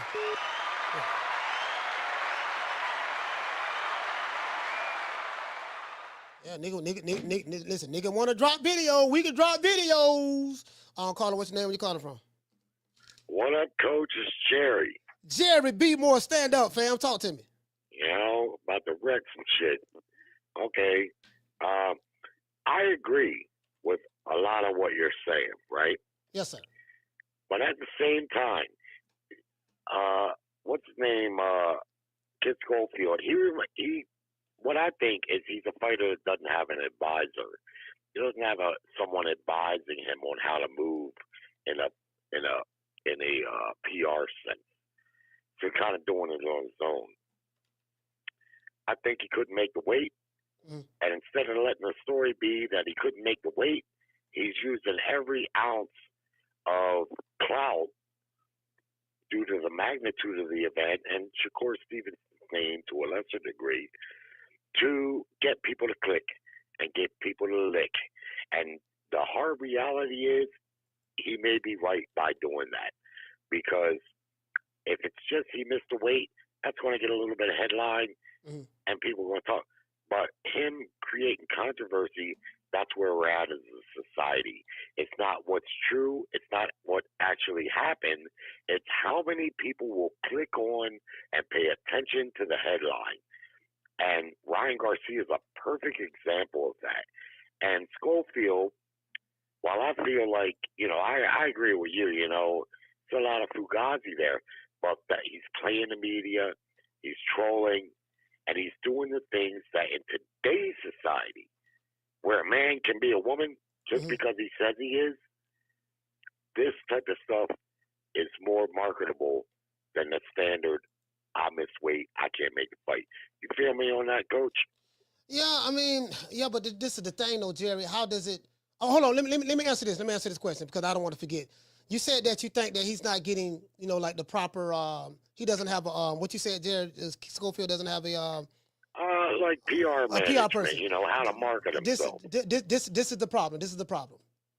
And I'm gonna say this. I'm gonna say this because, but what I know, when I was there in San Antonio at their house and stuff like that, I spoke to Cameron Davies, the one who put them on in the boxing and stuff like that, the facility that they train at, and then he the one got them to deal with Golden Boy. With someone like the father, Schofield Sr., he won't allow the kid Austin to get other trainers or get other PR people. He handles, he runs everything with the iron fist. He is the PR. That's why he's the Yeah, one I controlling. believe that. That's why he's the one that's doing all. It's not Kid Austin that's doing the tweeting. It's the father. His So daddy. you Yeah, get what I I'm get saying? that. So Yeah. when you got someone that has an ego like that, is such a narcissist, no one can get in. No, he's not going to let anyone in, and that's what's going on, fam. I'm not guessing. I'm telling you what I know. That's what's going on, and that's what. No, I believe you, brother. But what I'm saying is, they might not be at a fair financial status to pay an advisor for that. That's usually for a higher end fighter, because the fighters don't know. They don't really know. But what I'm saying is, I got an old school mentality where, like, that's kind of in agreement with what you're saying. Fugazi is Fugazi. But what I've seen in the last several years, at least the last 10 years, is that shit it don't work anymore. It's antiquated. Nobody talks about it. What they talk about is, this guy claims he got poisoned. Yeah. You know what I'm saying? Well, what we talking about now? You talk about the drama and this and that, but that's that's pretty much where it's at, though. That's where it's at, Jerry. You know what I'm saying? And even with this guy not having paid management for PR, what used to work don't work nowadays. And it's messed up because I don't like it. I rather it was more up on the table. What is what is. But that ain't exciting nobody. And so, in totality, if this guy couldn't make the weight, what he did is he took full advantage of every piece of what he could to, he's back and forth. They poisoned me. They stabbed my car tires. It didn't garner that much talk, but it garnered a lot more talk than him saying nothing and just missing the weight or not making the pre-weigh-in and not being the story. You see what I'm saying? Now, I'm not supporting that, and I'm not saying that I'm supporting that, but I like Scofield. I hope he bounces back. Part of me thinks he messed up, though, because, this is the Turk card, and you backing out basically last minute. That don't seem to be like the best. I guess we'll see, So good luck to him, and good luck to Shakur Stevenson in his fight with the short notice opponent. All right, shout out to Jerry. Yeah, see, the thing is, this is the thing, right? Bro, how does this help you? Like, my whole thing is, what's the point? Like, what's the end game? How does this help you? Like, everything you did, you went through this training camp, did A, B, C, and D. You talked up on this fight. You went Saudi Arabia, and just to do this? As I said before, it was all of the things that led up to him not being able to fight this Saturday. We can't ignore that. Fact of the matter is, okay, let's say you did this for drama. You did this for clout. Like, what did you benefit out of it? You're receiving negative press. You have become infamous now. Not famous, infamous. When people think of Kid Austin, they think of Duck. They think of, man, your daddy, your Mama Hofield lied. That's what they think about. Literally. You sabotage. Bro, this is the equivalent of running a race. And then, but right before you get to the finish line, you drop the baton. Let's say you're running a relay race, right? And they gave you the baton, and you got the fight with Shakur, and you taking off. You getting it. All I got to do, as soon as I fight this dude, I'm gonna get my highest payday. And then you drop the baton, turn around, pick the baton up, and start running the other way. Running away from the finish line. And everybody trying to figure out, my nigga, okay, why are you running away from the finish line? When I see where it was Sniggity Snack, it was Victor Conte, it was Shakur Stevenson masseuse, it was Crab in the Bucket referee. They put drugs in the car. I was in my drawers 3 o'clock in the morning with handcuffs on. They put guns to our head. We got swatted. My passport got stolen. They ripped pages out my passport. My baby mama broke her pinky toe. My cousin broke her kneecap doing the one leg up contest. My sister got hurt doing the butterfly. My cousin did this. Doggone Shakur sent the feds to our house. The FBI came by. The CIA was telling us, the Department of Homeland Security planted bugs in our suitcase. And I'm like, and then the nigga said, I had to go to the hospital because I had anxiety. I said, oh, this nigga got scared. I won't even say Kid Austin got scared. I think the daddy got scared. Cause he seemed like he paranoid. He seemed like mentally don't seem like he all there. Like he seemed like he the smartest guy in the room, but the dumbest guy in the room at the same time. Like, how can you be the smartest and the dumbest guy in the room at the same time? You smarter than everybody, you know more than everybody, but you do the dumbest shit out of everybody. you get what I'm saying? Hey, like literally, you do the dumbest shit. Well, what you say, Tila? Tila said, you so smart, she dumb. Yeah, exactly. That, you know what, hey, Tila, that's my mama used to say that. She used to tell my brother that. She said, boy, and she used to tell me that. She said, boy, you so smart, you stupid. You know so much that you don't know a goddamn thing. You know what I mean? She said, you so smart, you stupid. Hey, Tila. Hey, shout out to the Jessica. My mama used to tell me that because I was a real sarcastic kid. I knew everything when I was younger. Couldn't tell me nothing. I knew everything. I had an answer for everything. She said, boy, don't you know I've been on this planet longer than you? She said, I got an advantage over you. I've been your age before. You ain't never been my age. So I have something called experience. I have experienced certain things in life that you haven't experienced yet. So when I tell you something, son, I'm telling you from experience. I'm trying to get you to avoid something. You couldn't tell me nothing. She said, boy, you so smart, you stupid. You know so much that you don't know a goddamn thing. Guess what? Mama was right. True. Mama was right. Daddy was right. Uncle Benny was right. Aunt Pauline was right. Aunt Dot was right. Aunt May was right. Uncle Romy was right. Uncle Virgil was right. Uncle Charlie was right. You get what I'm saying? Yeah, listen, everybody, all of them was right. Hey, when you a young fool, you think you know more than the old folks. When you're a young fool. You think you know more than the old folks. Yeah, listen, young people, we know everything when you're young. You get what I'm saying?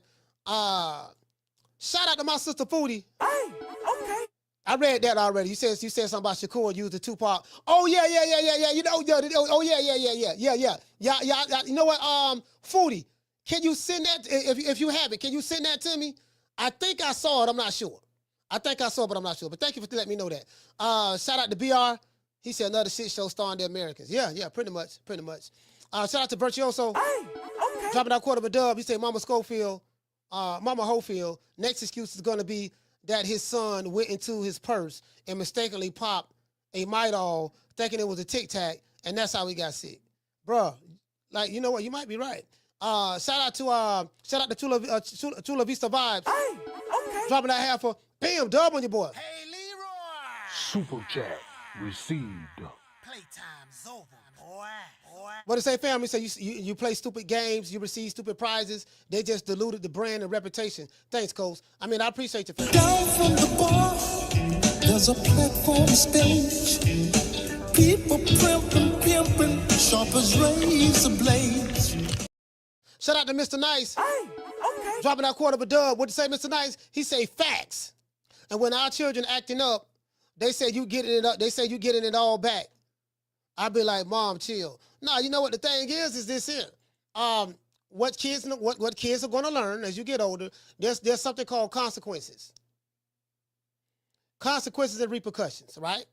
For every action, there's a reaction, right? So whatever decision that we make in life, it comes back tenfold. But bro, there's nothing like when you're dealing with a fool. And when people say these boxing dads are tripping, right? All boxing dads are not created equal. You have some good boxing dads out there. And you can't paint all of them with the same brush. You have Errol Spence's dad is in his life. But Errol Spence's father never stops being his father, but he let his son be his own man. He supports his son quietly, walking with him and everything. And he's not the guy that's in the front. Terrence Crawford father. He don't do no talking. He right there, be at all the fights. You know, with the mama, like y'all probably even notice the dad. That's how quiet he is. You don't even notice the daddy. His father. And his father, good guy. Got a lot of love for his dad. You get what I'm saying? What other fighters got their fathers in their lives? Virgil Ortiz. I don't even know if I ever heard his dad say anything. I think he might have did an interview or two, to be fair, but really, I can't even think of what he looks like. What other boxing dads out there? Oh yeah, Abdullah Mason's dad, Valiant Mason. Valiant Mason, one of the nicest human beings you ever want to meet. He's a Muslim brother, very peaceful, very pious and poised, very smart, walk with a big stick. You get what I'm saying? Like he ain't no pushover. But it's mamas like this. It's mamas that they have, the boxing moms. So we have the boxing dads, and then we have the boxing moms. The boxing moms, you know what I mean? The he-she's of boxing, they seem to be doing too much. They seem to be doing too much. Bozy Ennis, yeah, Bozy Ennis. Then you got the he-she, then you got the, some of these dads, they want to be famous. Some of these dads, they want to be famous. And I noticed that. When I say some of these dads, I'm only talking about two.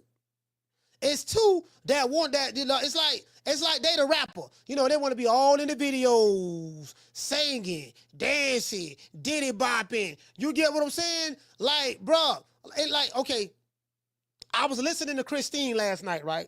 Boxing with Christine. I'm listening to Christine last night, and she spoke about this subject matter that we're talking about right now, and she said, man, I remember the time I had Kid Austin on for an interview, and his mama was right there with him. And every time she asked Kid Austin a question, mama answered the question.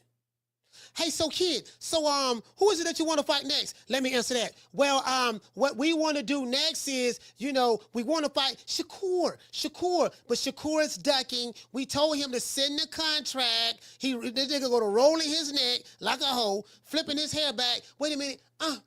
Yeah, we told him to send the contract. Right now, we are currently #1 in the WBA, and we're next in line to fight Tank. Okay, well, if you're next in line to fight Tank, why you chasing Shakur? Because we want to let everybody know we want all the smoke. So now, we're still #1 in the WBA, and we're going to fight Tank. Now, if you Tank Davis, why would you even fool with these fools after seeing what they did with Shakur Stevenson?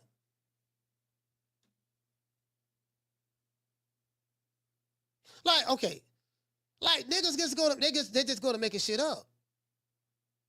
They just go to making shit up. Literally. You get what I'm saying?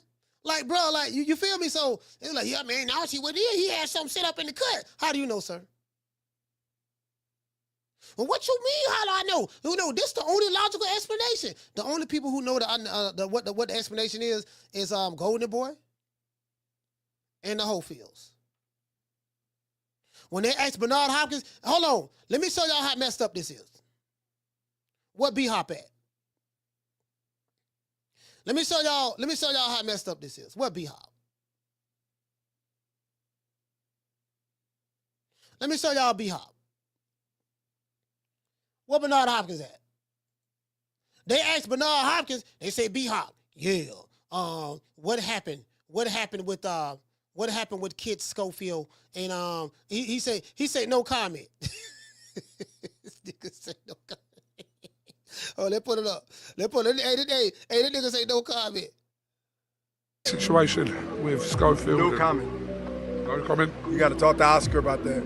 Okay, fair enough. This has been called. Here answering.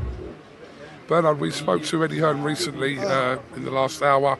He about the situation with Scofield. No comment.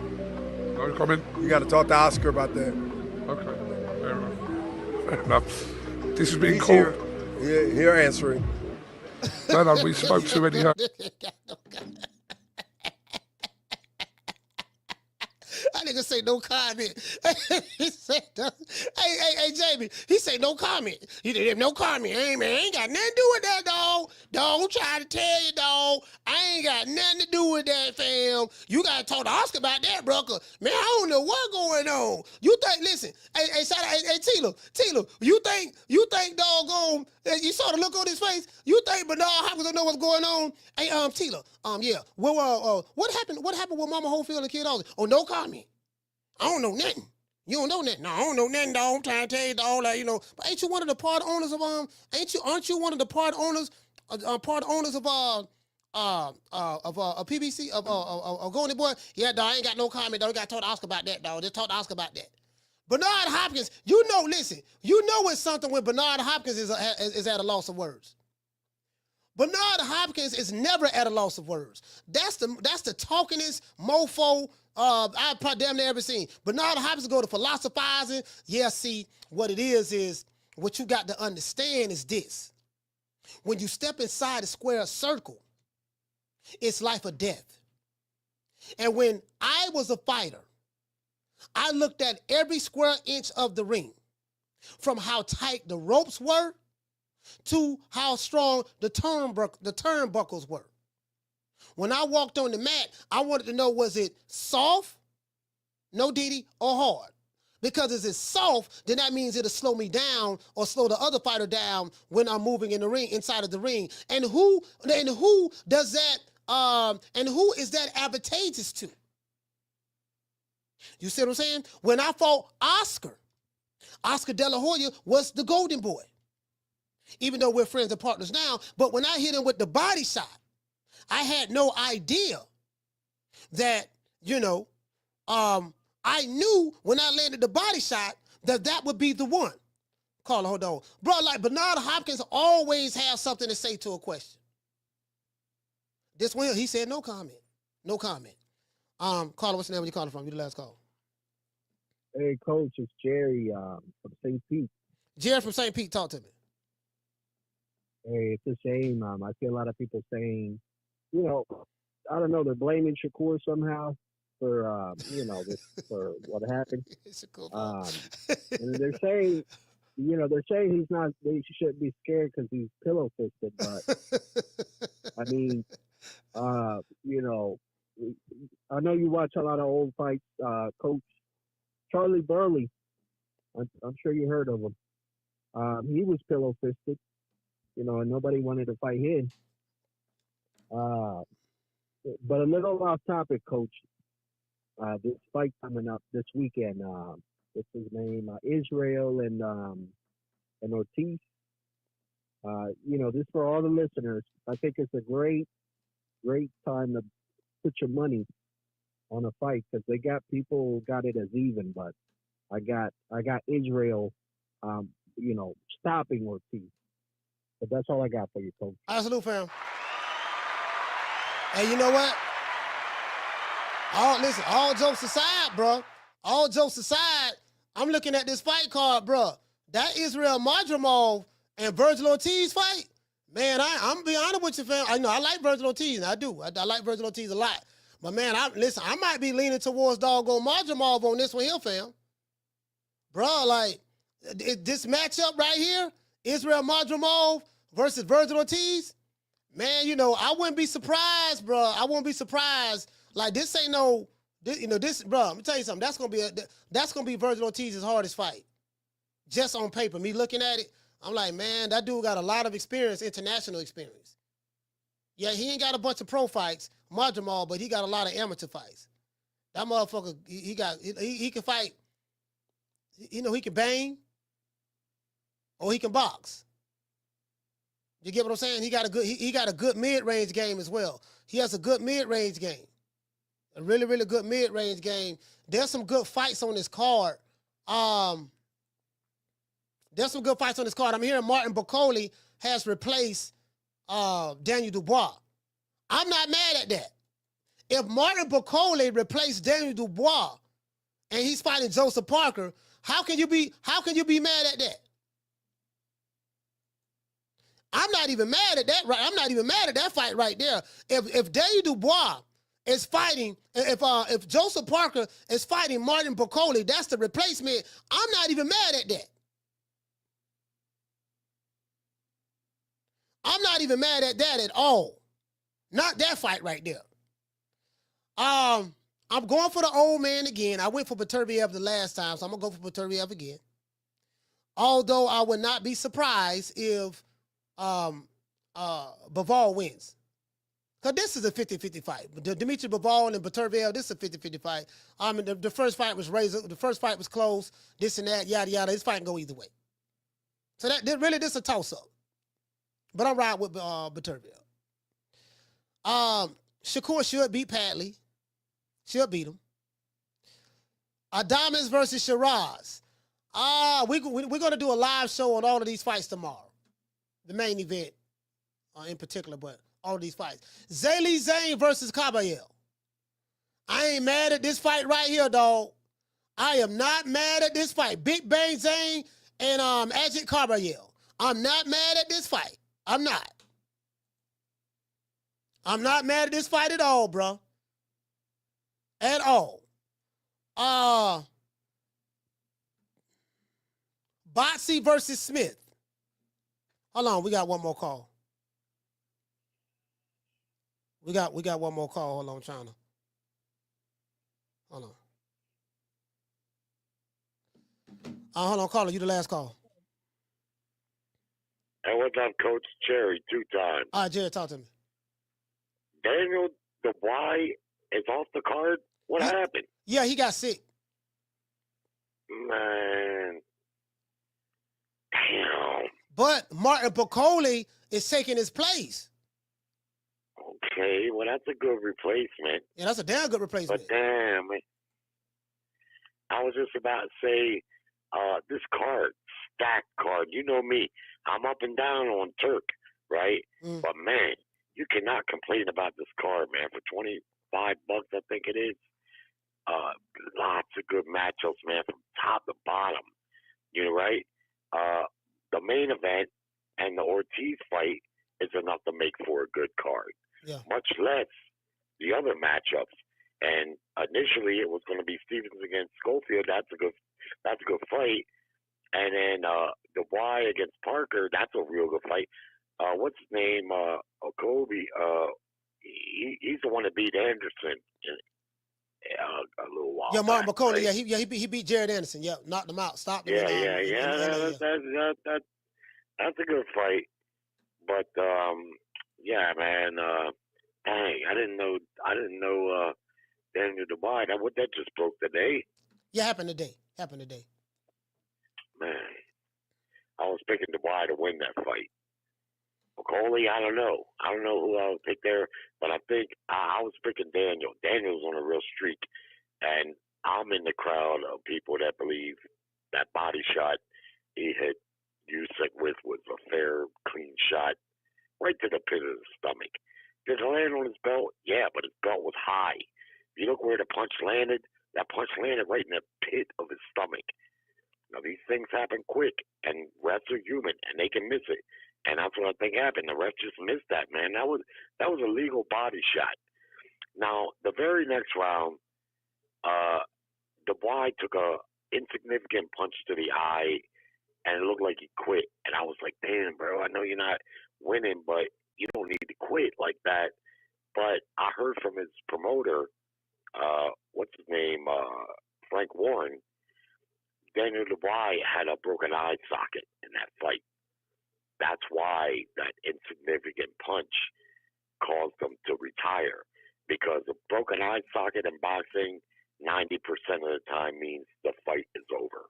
There's been a few fights. Yeah, there's been a few fighters that have fought through unwisely with a broken orbital, the bone that surrounds your eye. But usually that means the fight is over. That's why Dubois took a little shot. He had taken much better shots during the fight, but that one was enough to end it because his eye was broke, right? I like Daniel. I would have picked him. Anyway, thanks, Coach. Salute, man. Yeah, I ain't gonna lie, bro. I listen, fam. See, this is what I'm saying, right? See, these Riyadh season cards, Bro, they match you tough over here. These real season cards, they match you tough. You get what I'm saying? So, I don't know. This gonna be, this gonna be a hell of a fight right here. This gonna be a hell of a fight right here. Literally, this gonna be a hell of a fight. Anyway, let's give everybody a round of applause.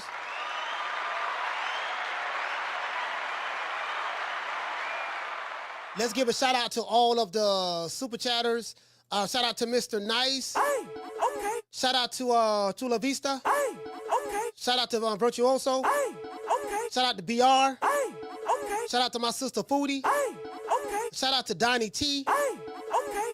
Shout out to the Martin. Hey, okay. Shout out to Alpha. Hey, okay. Let's see. Shout out to Walter Vaz. Hey, okay. Shout out to Mr. Calderon, 93. Hey, okay. Shout out to Big Tay Tay. Hey, okay. And shout out to Big John Doe. Hey, okay. Let's give the super chatters a round of applause.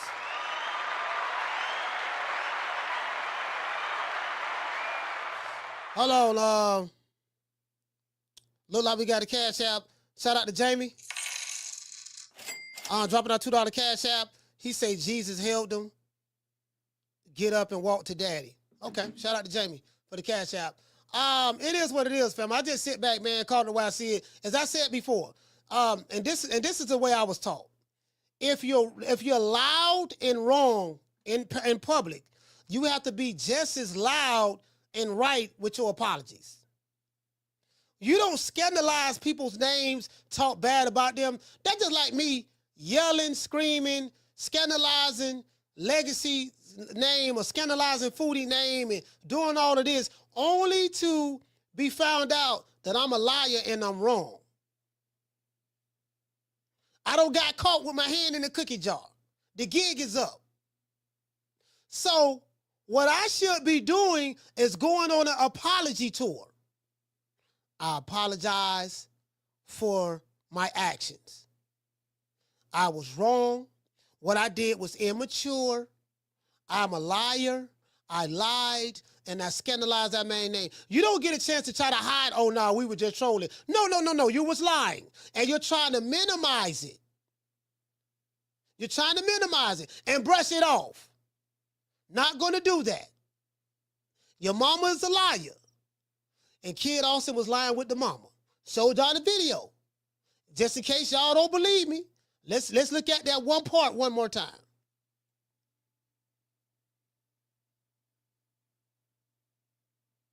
Where is that? Oh, this it right here. This it right here. Let's look at this one part one more time. Coach, you lying on Kid Austin. Kid Austin wasn't lying. He wasn't lying, huh? Here we go right here. This person was the mole. Bruh. Because he was supposed to be a friend. They also called the cops. Bruh. The SWAT team come 3 o'clock in the morning, say we harboring kids. They got an out-of-state call, and I got police records to show all of this. Kidnapping kids. Bruh. So 3 o'clock in the morning, they got guns to Floyd head, and they search the house, and they find out that this is somebody prank. Bruh. So then they make a report saying that people was trying to prank this guy so he can't make his flight. The day before the flight, somebody planted drugs in the car. Bruh. In our rental car, and they called the cops, said that a guy with dreads tried to run him over while he was doing drugs in the car. Bruh. Yo, I think we should plan this another time. This nigga's scared! So we wake up, the car alarm ringing, we go outside. I'm in my drawers saying, this my rental car. And they like, you just drove this car. Somebody a half an hour ago reported y'all. So they throw me in the car with cuffs on and they start testing these drugs. Bruh. The thing that saved me is the guy, the tow truck driver that was putting the car on thing. He felt the car. He said, this car haven't been driven in hours. It's ice cold. Bruh. There's no way this man drove this car 30 minutes ago. And so they took the cuffs off. They took the drugs. They apologized and they had a cop circling the block till we got on an airplane to make sure nothing else happened. And your son is down with you, so guess what? Your son got to be thrown under the bus with you. Again, I got love for Kid. Here you go right here. Wait a minute. I'm gonna let it be known like this. It was in the camp because Shakur and them hired the mole. Bruh. He stole our passports. He ripped Floyd's passport. Floyd went to the airport to come to London for the meet, and they wouldn't let him on because they said your signature page is ripped out of your book. Bruh. Also stabbed the tires. We went through 4 rental cars. Bruh. 3 Airbnbs. No, it was like 5. Bruh. Y'all heard that? We went through 4 rental cars. Kid also say, no, it was like 5. Also stabbed the tires. We went through 4 rental cars. Bruh. 3 Airbnbs. Nah, it was like 5. Bruh. He innocent. No, that little nigga ain't innocent. True. Like mama, like son. Down from the bar, there's a platform stage. People pimping, sharp as razor blades. Shout out to the caller. Shout out to Old School. Shout out to Leo. Shout out to Martin. Shout out to Jamie. Mitchell from the Chi. G from Florida. New Zealand. Derek from Florida. Boston 504, New Orleans. Glenn from Jersey. Jay from Fort Pierce. Ed from H-Town. Jared from B-More 2 times. And Jared from St. Pete. Let's get the callers a round of applause.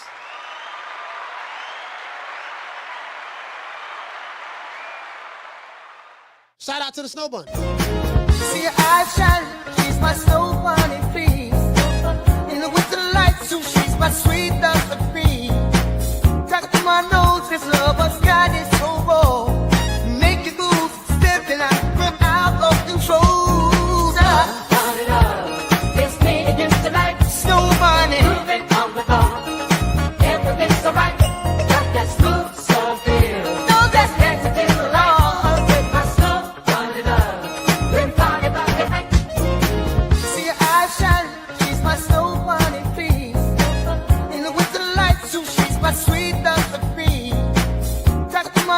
This lover's got it so raw. Make you move, stepping out of control. Turn it up, it's me against the light. Snow bunny, moving on the bar. Everything's alright, got that smooth Scofield. No, that's dancing in the light. With my snow, turn it up, bring party back the night. See your eyes shining, she's my snow bunny, please. In the winter lights, so she's my sweet dove of cream. My nose, this lover's got it so raw. Make you move, stepping out of control. Turn it up, it's me against the light. Snow bunny, moving on the bar. Everything's alright, got that smooth Scofield. No, that's dancing in the lawn. With my snow, turn it up, bring party back the night.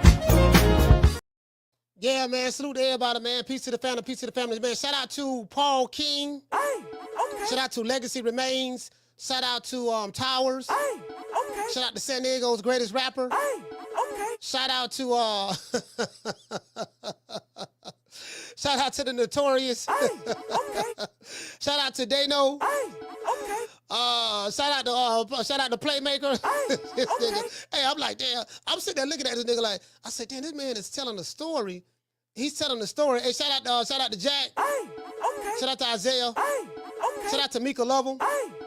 I say this dude telling the story, and the way he was flowing, hey, Schoolo, the way he was flowing with it, yeah, you know, and the crazy part about it is they planted drugs in our car. They stabbed our tires. We had to go through 3 or 4 rental cars. No, it was like 5. Yeah, 5. And yeah, you know, so I was in my underwear. I was in my undies, you know, in my drawers, you know, out in the middle of the cold. It was like it was like 20 below. You know, I was outside in my undies. They put guns to me and kids' head. They put us in the car in handcuffs, and the only thing that saved us was the tow car, was the tow truck driver. And I'm like, the way he was flowing with it, and I'm like, you know what? This nigga probably really believe this shit.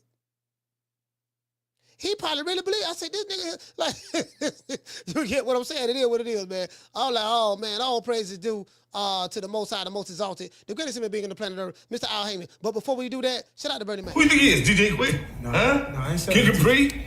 I didn't say huh? Oh, you must be Jimmy Walker. Blue, you ain't nothing. You don't deserve nothing. You don't get nothing. You get what I give you. I got a contract between me and you that say you do what I tell you to do. Therefore, shut the fuck. Don't say nothing. Don't speak to me. Don't look at me. I just want money. You know, I just said. Blue, if I raise up, gonna be trouble. Trouble. I'm walking off. If I raise up, it's gonna be trouble. Trouble. Now walk it off. Don't ever forget, when I found you, you was strung out on coke. When I found you, you was like a big house, contemplating about killing yourself. So don't you ever forget who brought you to Big Time Box. I drugged you back. I brought you back. I provided food and put food on your table for your family to eat. And I'm doing it for the second time. So don't you ever forget that. Don't you ever forget that. Sometimes the best thing to do is keep your mouth closed and plead the fifth. I plead the fifth. I plead the fifth. 5, 1, 2, 3, 4, 5. Anything you say, 5. Go ahead, ask me a question. Did you? 5. What I want to do, I want to say a special prayer for the Hofield family. And I want you to hold on to God's unchanging hand, because He helped Joshua fight the battle of Jericho. Yes. He helped Daniel get out the lion's den. He helped Gilligan get off the island. Lord. You know, Rocky Marciano never pulled a junkie stunt like this. What about Rocky Marciano? Oh, there they go. There they go. Every time I start talking about boxing, a white man got to pull Rocky Marciano out their ass. That's the one. That's the one. Rocky Marciano. Rocky Marciano. Let me tell you something wonderful. Rocky Marciano was good, but compared to Joe Louis, Rocky Marciano ain't shit. He beat Joe Louis's ass.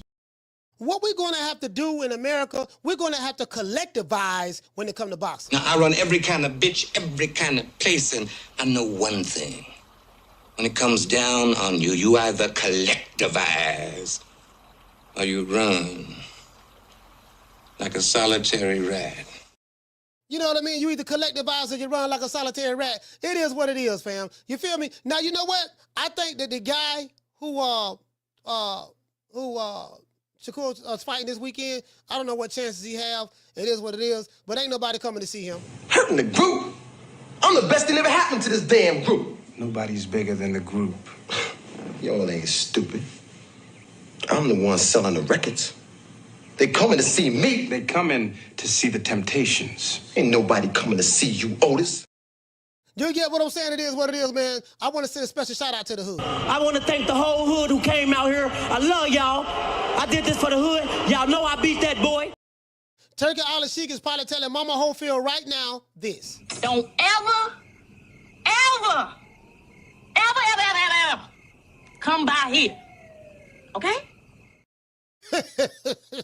Hey, yes. How you doing? How you doing, Turkey? How you doing, Turkey Al-Sheik? Yeah, this is Mama Hofield. Look, I understood what happened last time. I apologize, but hey, we would love to do business with you again. What you say about bringing us back over for another card? Turkey Al-Sheik, like, man, ain't nobody trying to hear that shit, fam. Make it last. Make it last forever. Don't let I love you.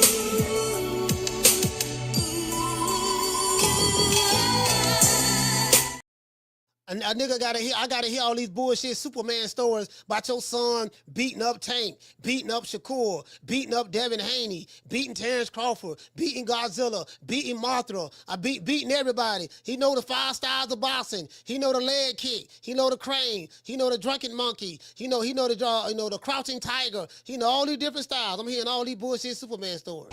I am sick of hearing these bullshit Superman stories about the Wassa legendary Bruce Leroy catching bullets with his teeth. Catches bullets with his teeth? Nigga, please. We did this for the hood.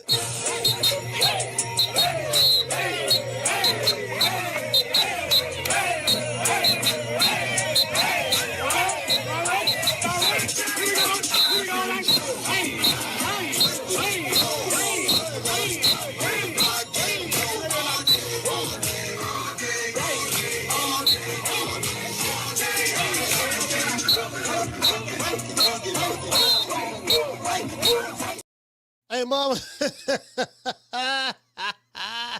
Hey, motherfucker, sit down. Hey, motherfucker, sit down.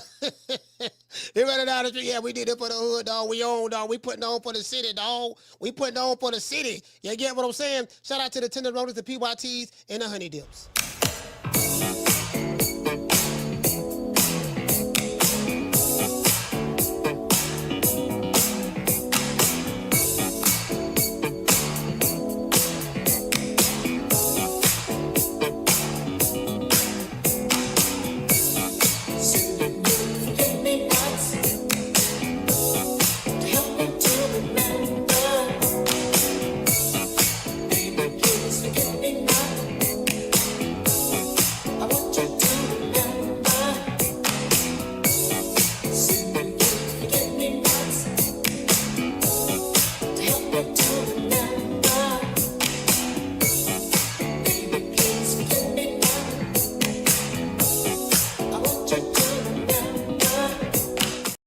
So I just want to let y'all know something. Anytime you see a group of men online who arguing, yelling, screaming about their favorite fighter, and they're threatening you, and they're threatening you online, and they sending you gun emojis, and they're doing 10, 11, 12-hour lives about grown men, fighters who don't even know they exist, please understand that some of them may be in love. There's a lot more going on than just, that's my favorite fighter. They in love. You don't believe me? I got proof. I love you, you love me. We're a happy family with a great big hug and a kiss from me to you. Won't you say you love me too? D-Block, what happened with you and Coach Malachi, bro? Oh, you already know. See, Two-Tone. When somebody talks shit about you when they get so high. D-Block, the other day on his live, he had showed a tattoo of you got Tank Davis tattooed on you for real? Two-Tone. That shit ain't nowhere around me no more. But we talk about another day, my brother. Wait, Peace, man. What do you mean it ain't? Go ahead, Ness. Go ahead, Ness. What you mean it ain't nowhere around you no more? You had one? Yeah, No, he had a Tank Davis tattoo. Ness, I lost the bet. In front of everybody. I had to be a man. Wait. Who bet that was you me, that? Ness. What? That was me. Yeah, that was me, Ness. No. But Give me the what, details. Give me the details. But you bet. Yeah. Who would Tank lose to? What made you do it? What was the bet? Ryan Garcia. Garcia, Ness. Wow. But guess what, Ness? You know why I love you? You know I respect you, Ness? Because I ain't a person like Coach Malachi that calls me out and calls me a taco and a burrito, a racist cunt that he is, and I go at him. But guess what, Ness? He'll cut me off before I go with him on the live. Because he's a bitch. And that's what I'm gonna say like that. Man, Coach Malachi, a good brother. That's a good brother right there, man. Motherfucker. He put you on, bro. You know what he does to him? He changed himself. He changed his hair. That's wild. Changed his beard. Trying to be a fucking young ass motherfucker. He ain't about shit, brother. But he can't fuck with me when it goes to a live.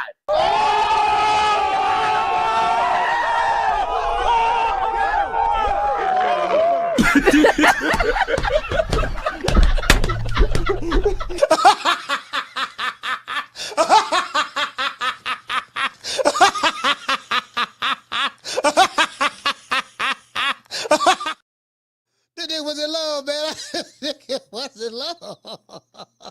Hey, Nate, the nigga was in love. He was in love. Hey, Miss Connie, shout out to Foodie, Miss Black Panther. I didn't know he was in love. Some of these dudes be having man crushes on you. You get what I'm saying? So, be aware of the man crush. When you got another nigga draws on with his face on it glowing in the dark, and you got another fighter name tattooed on your head, that's a problem. That's a real problem. You know what, dog? I know you said it was a bet, dog, but I kind of think you really want to do that, dog. You really want to do that. You were just trying to find a reason to tattoo Tank Davis' name on your hand. Shout out to everybody in the chat. Shout out to Foodie. Shout out to Rude. Jamie.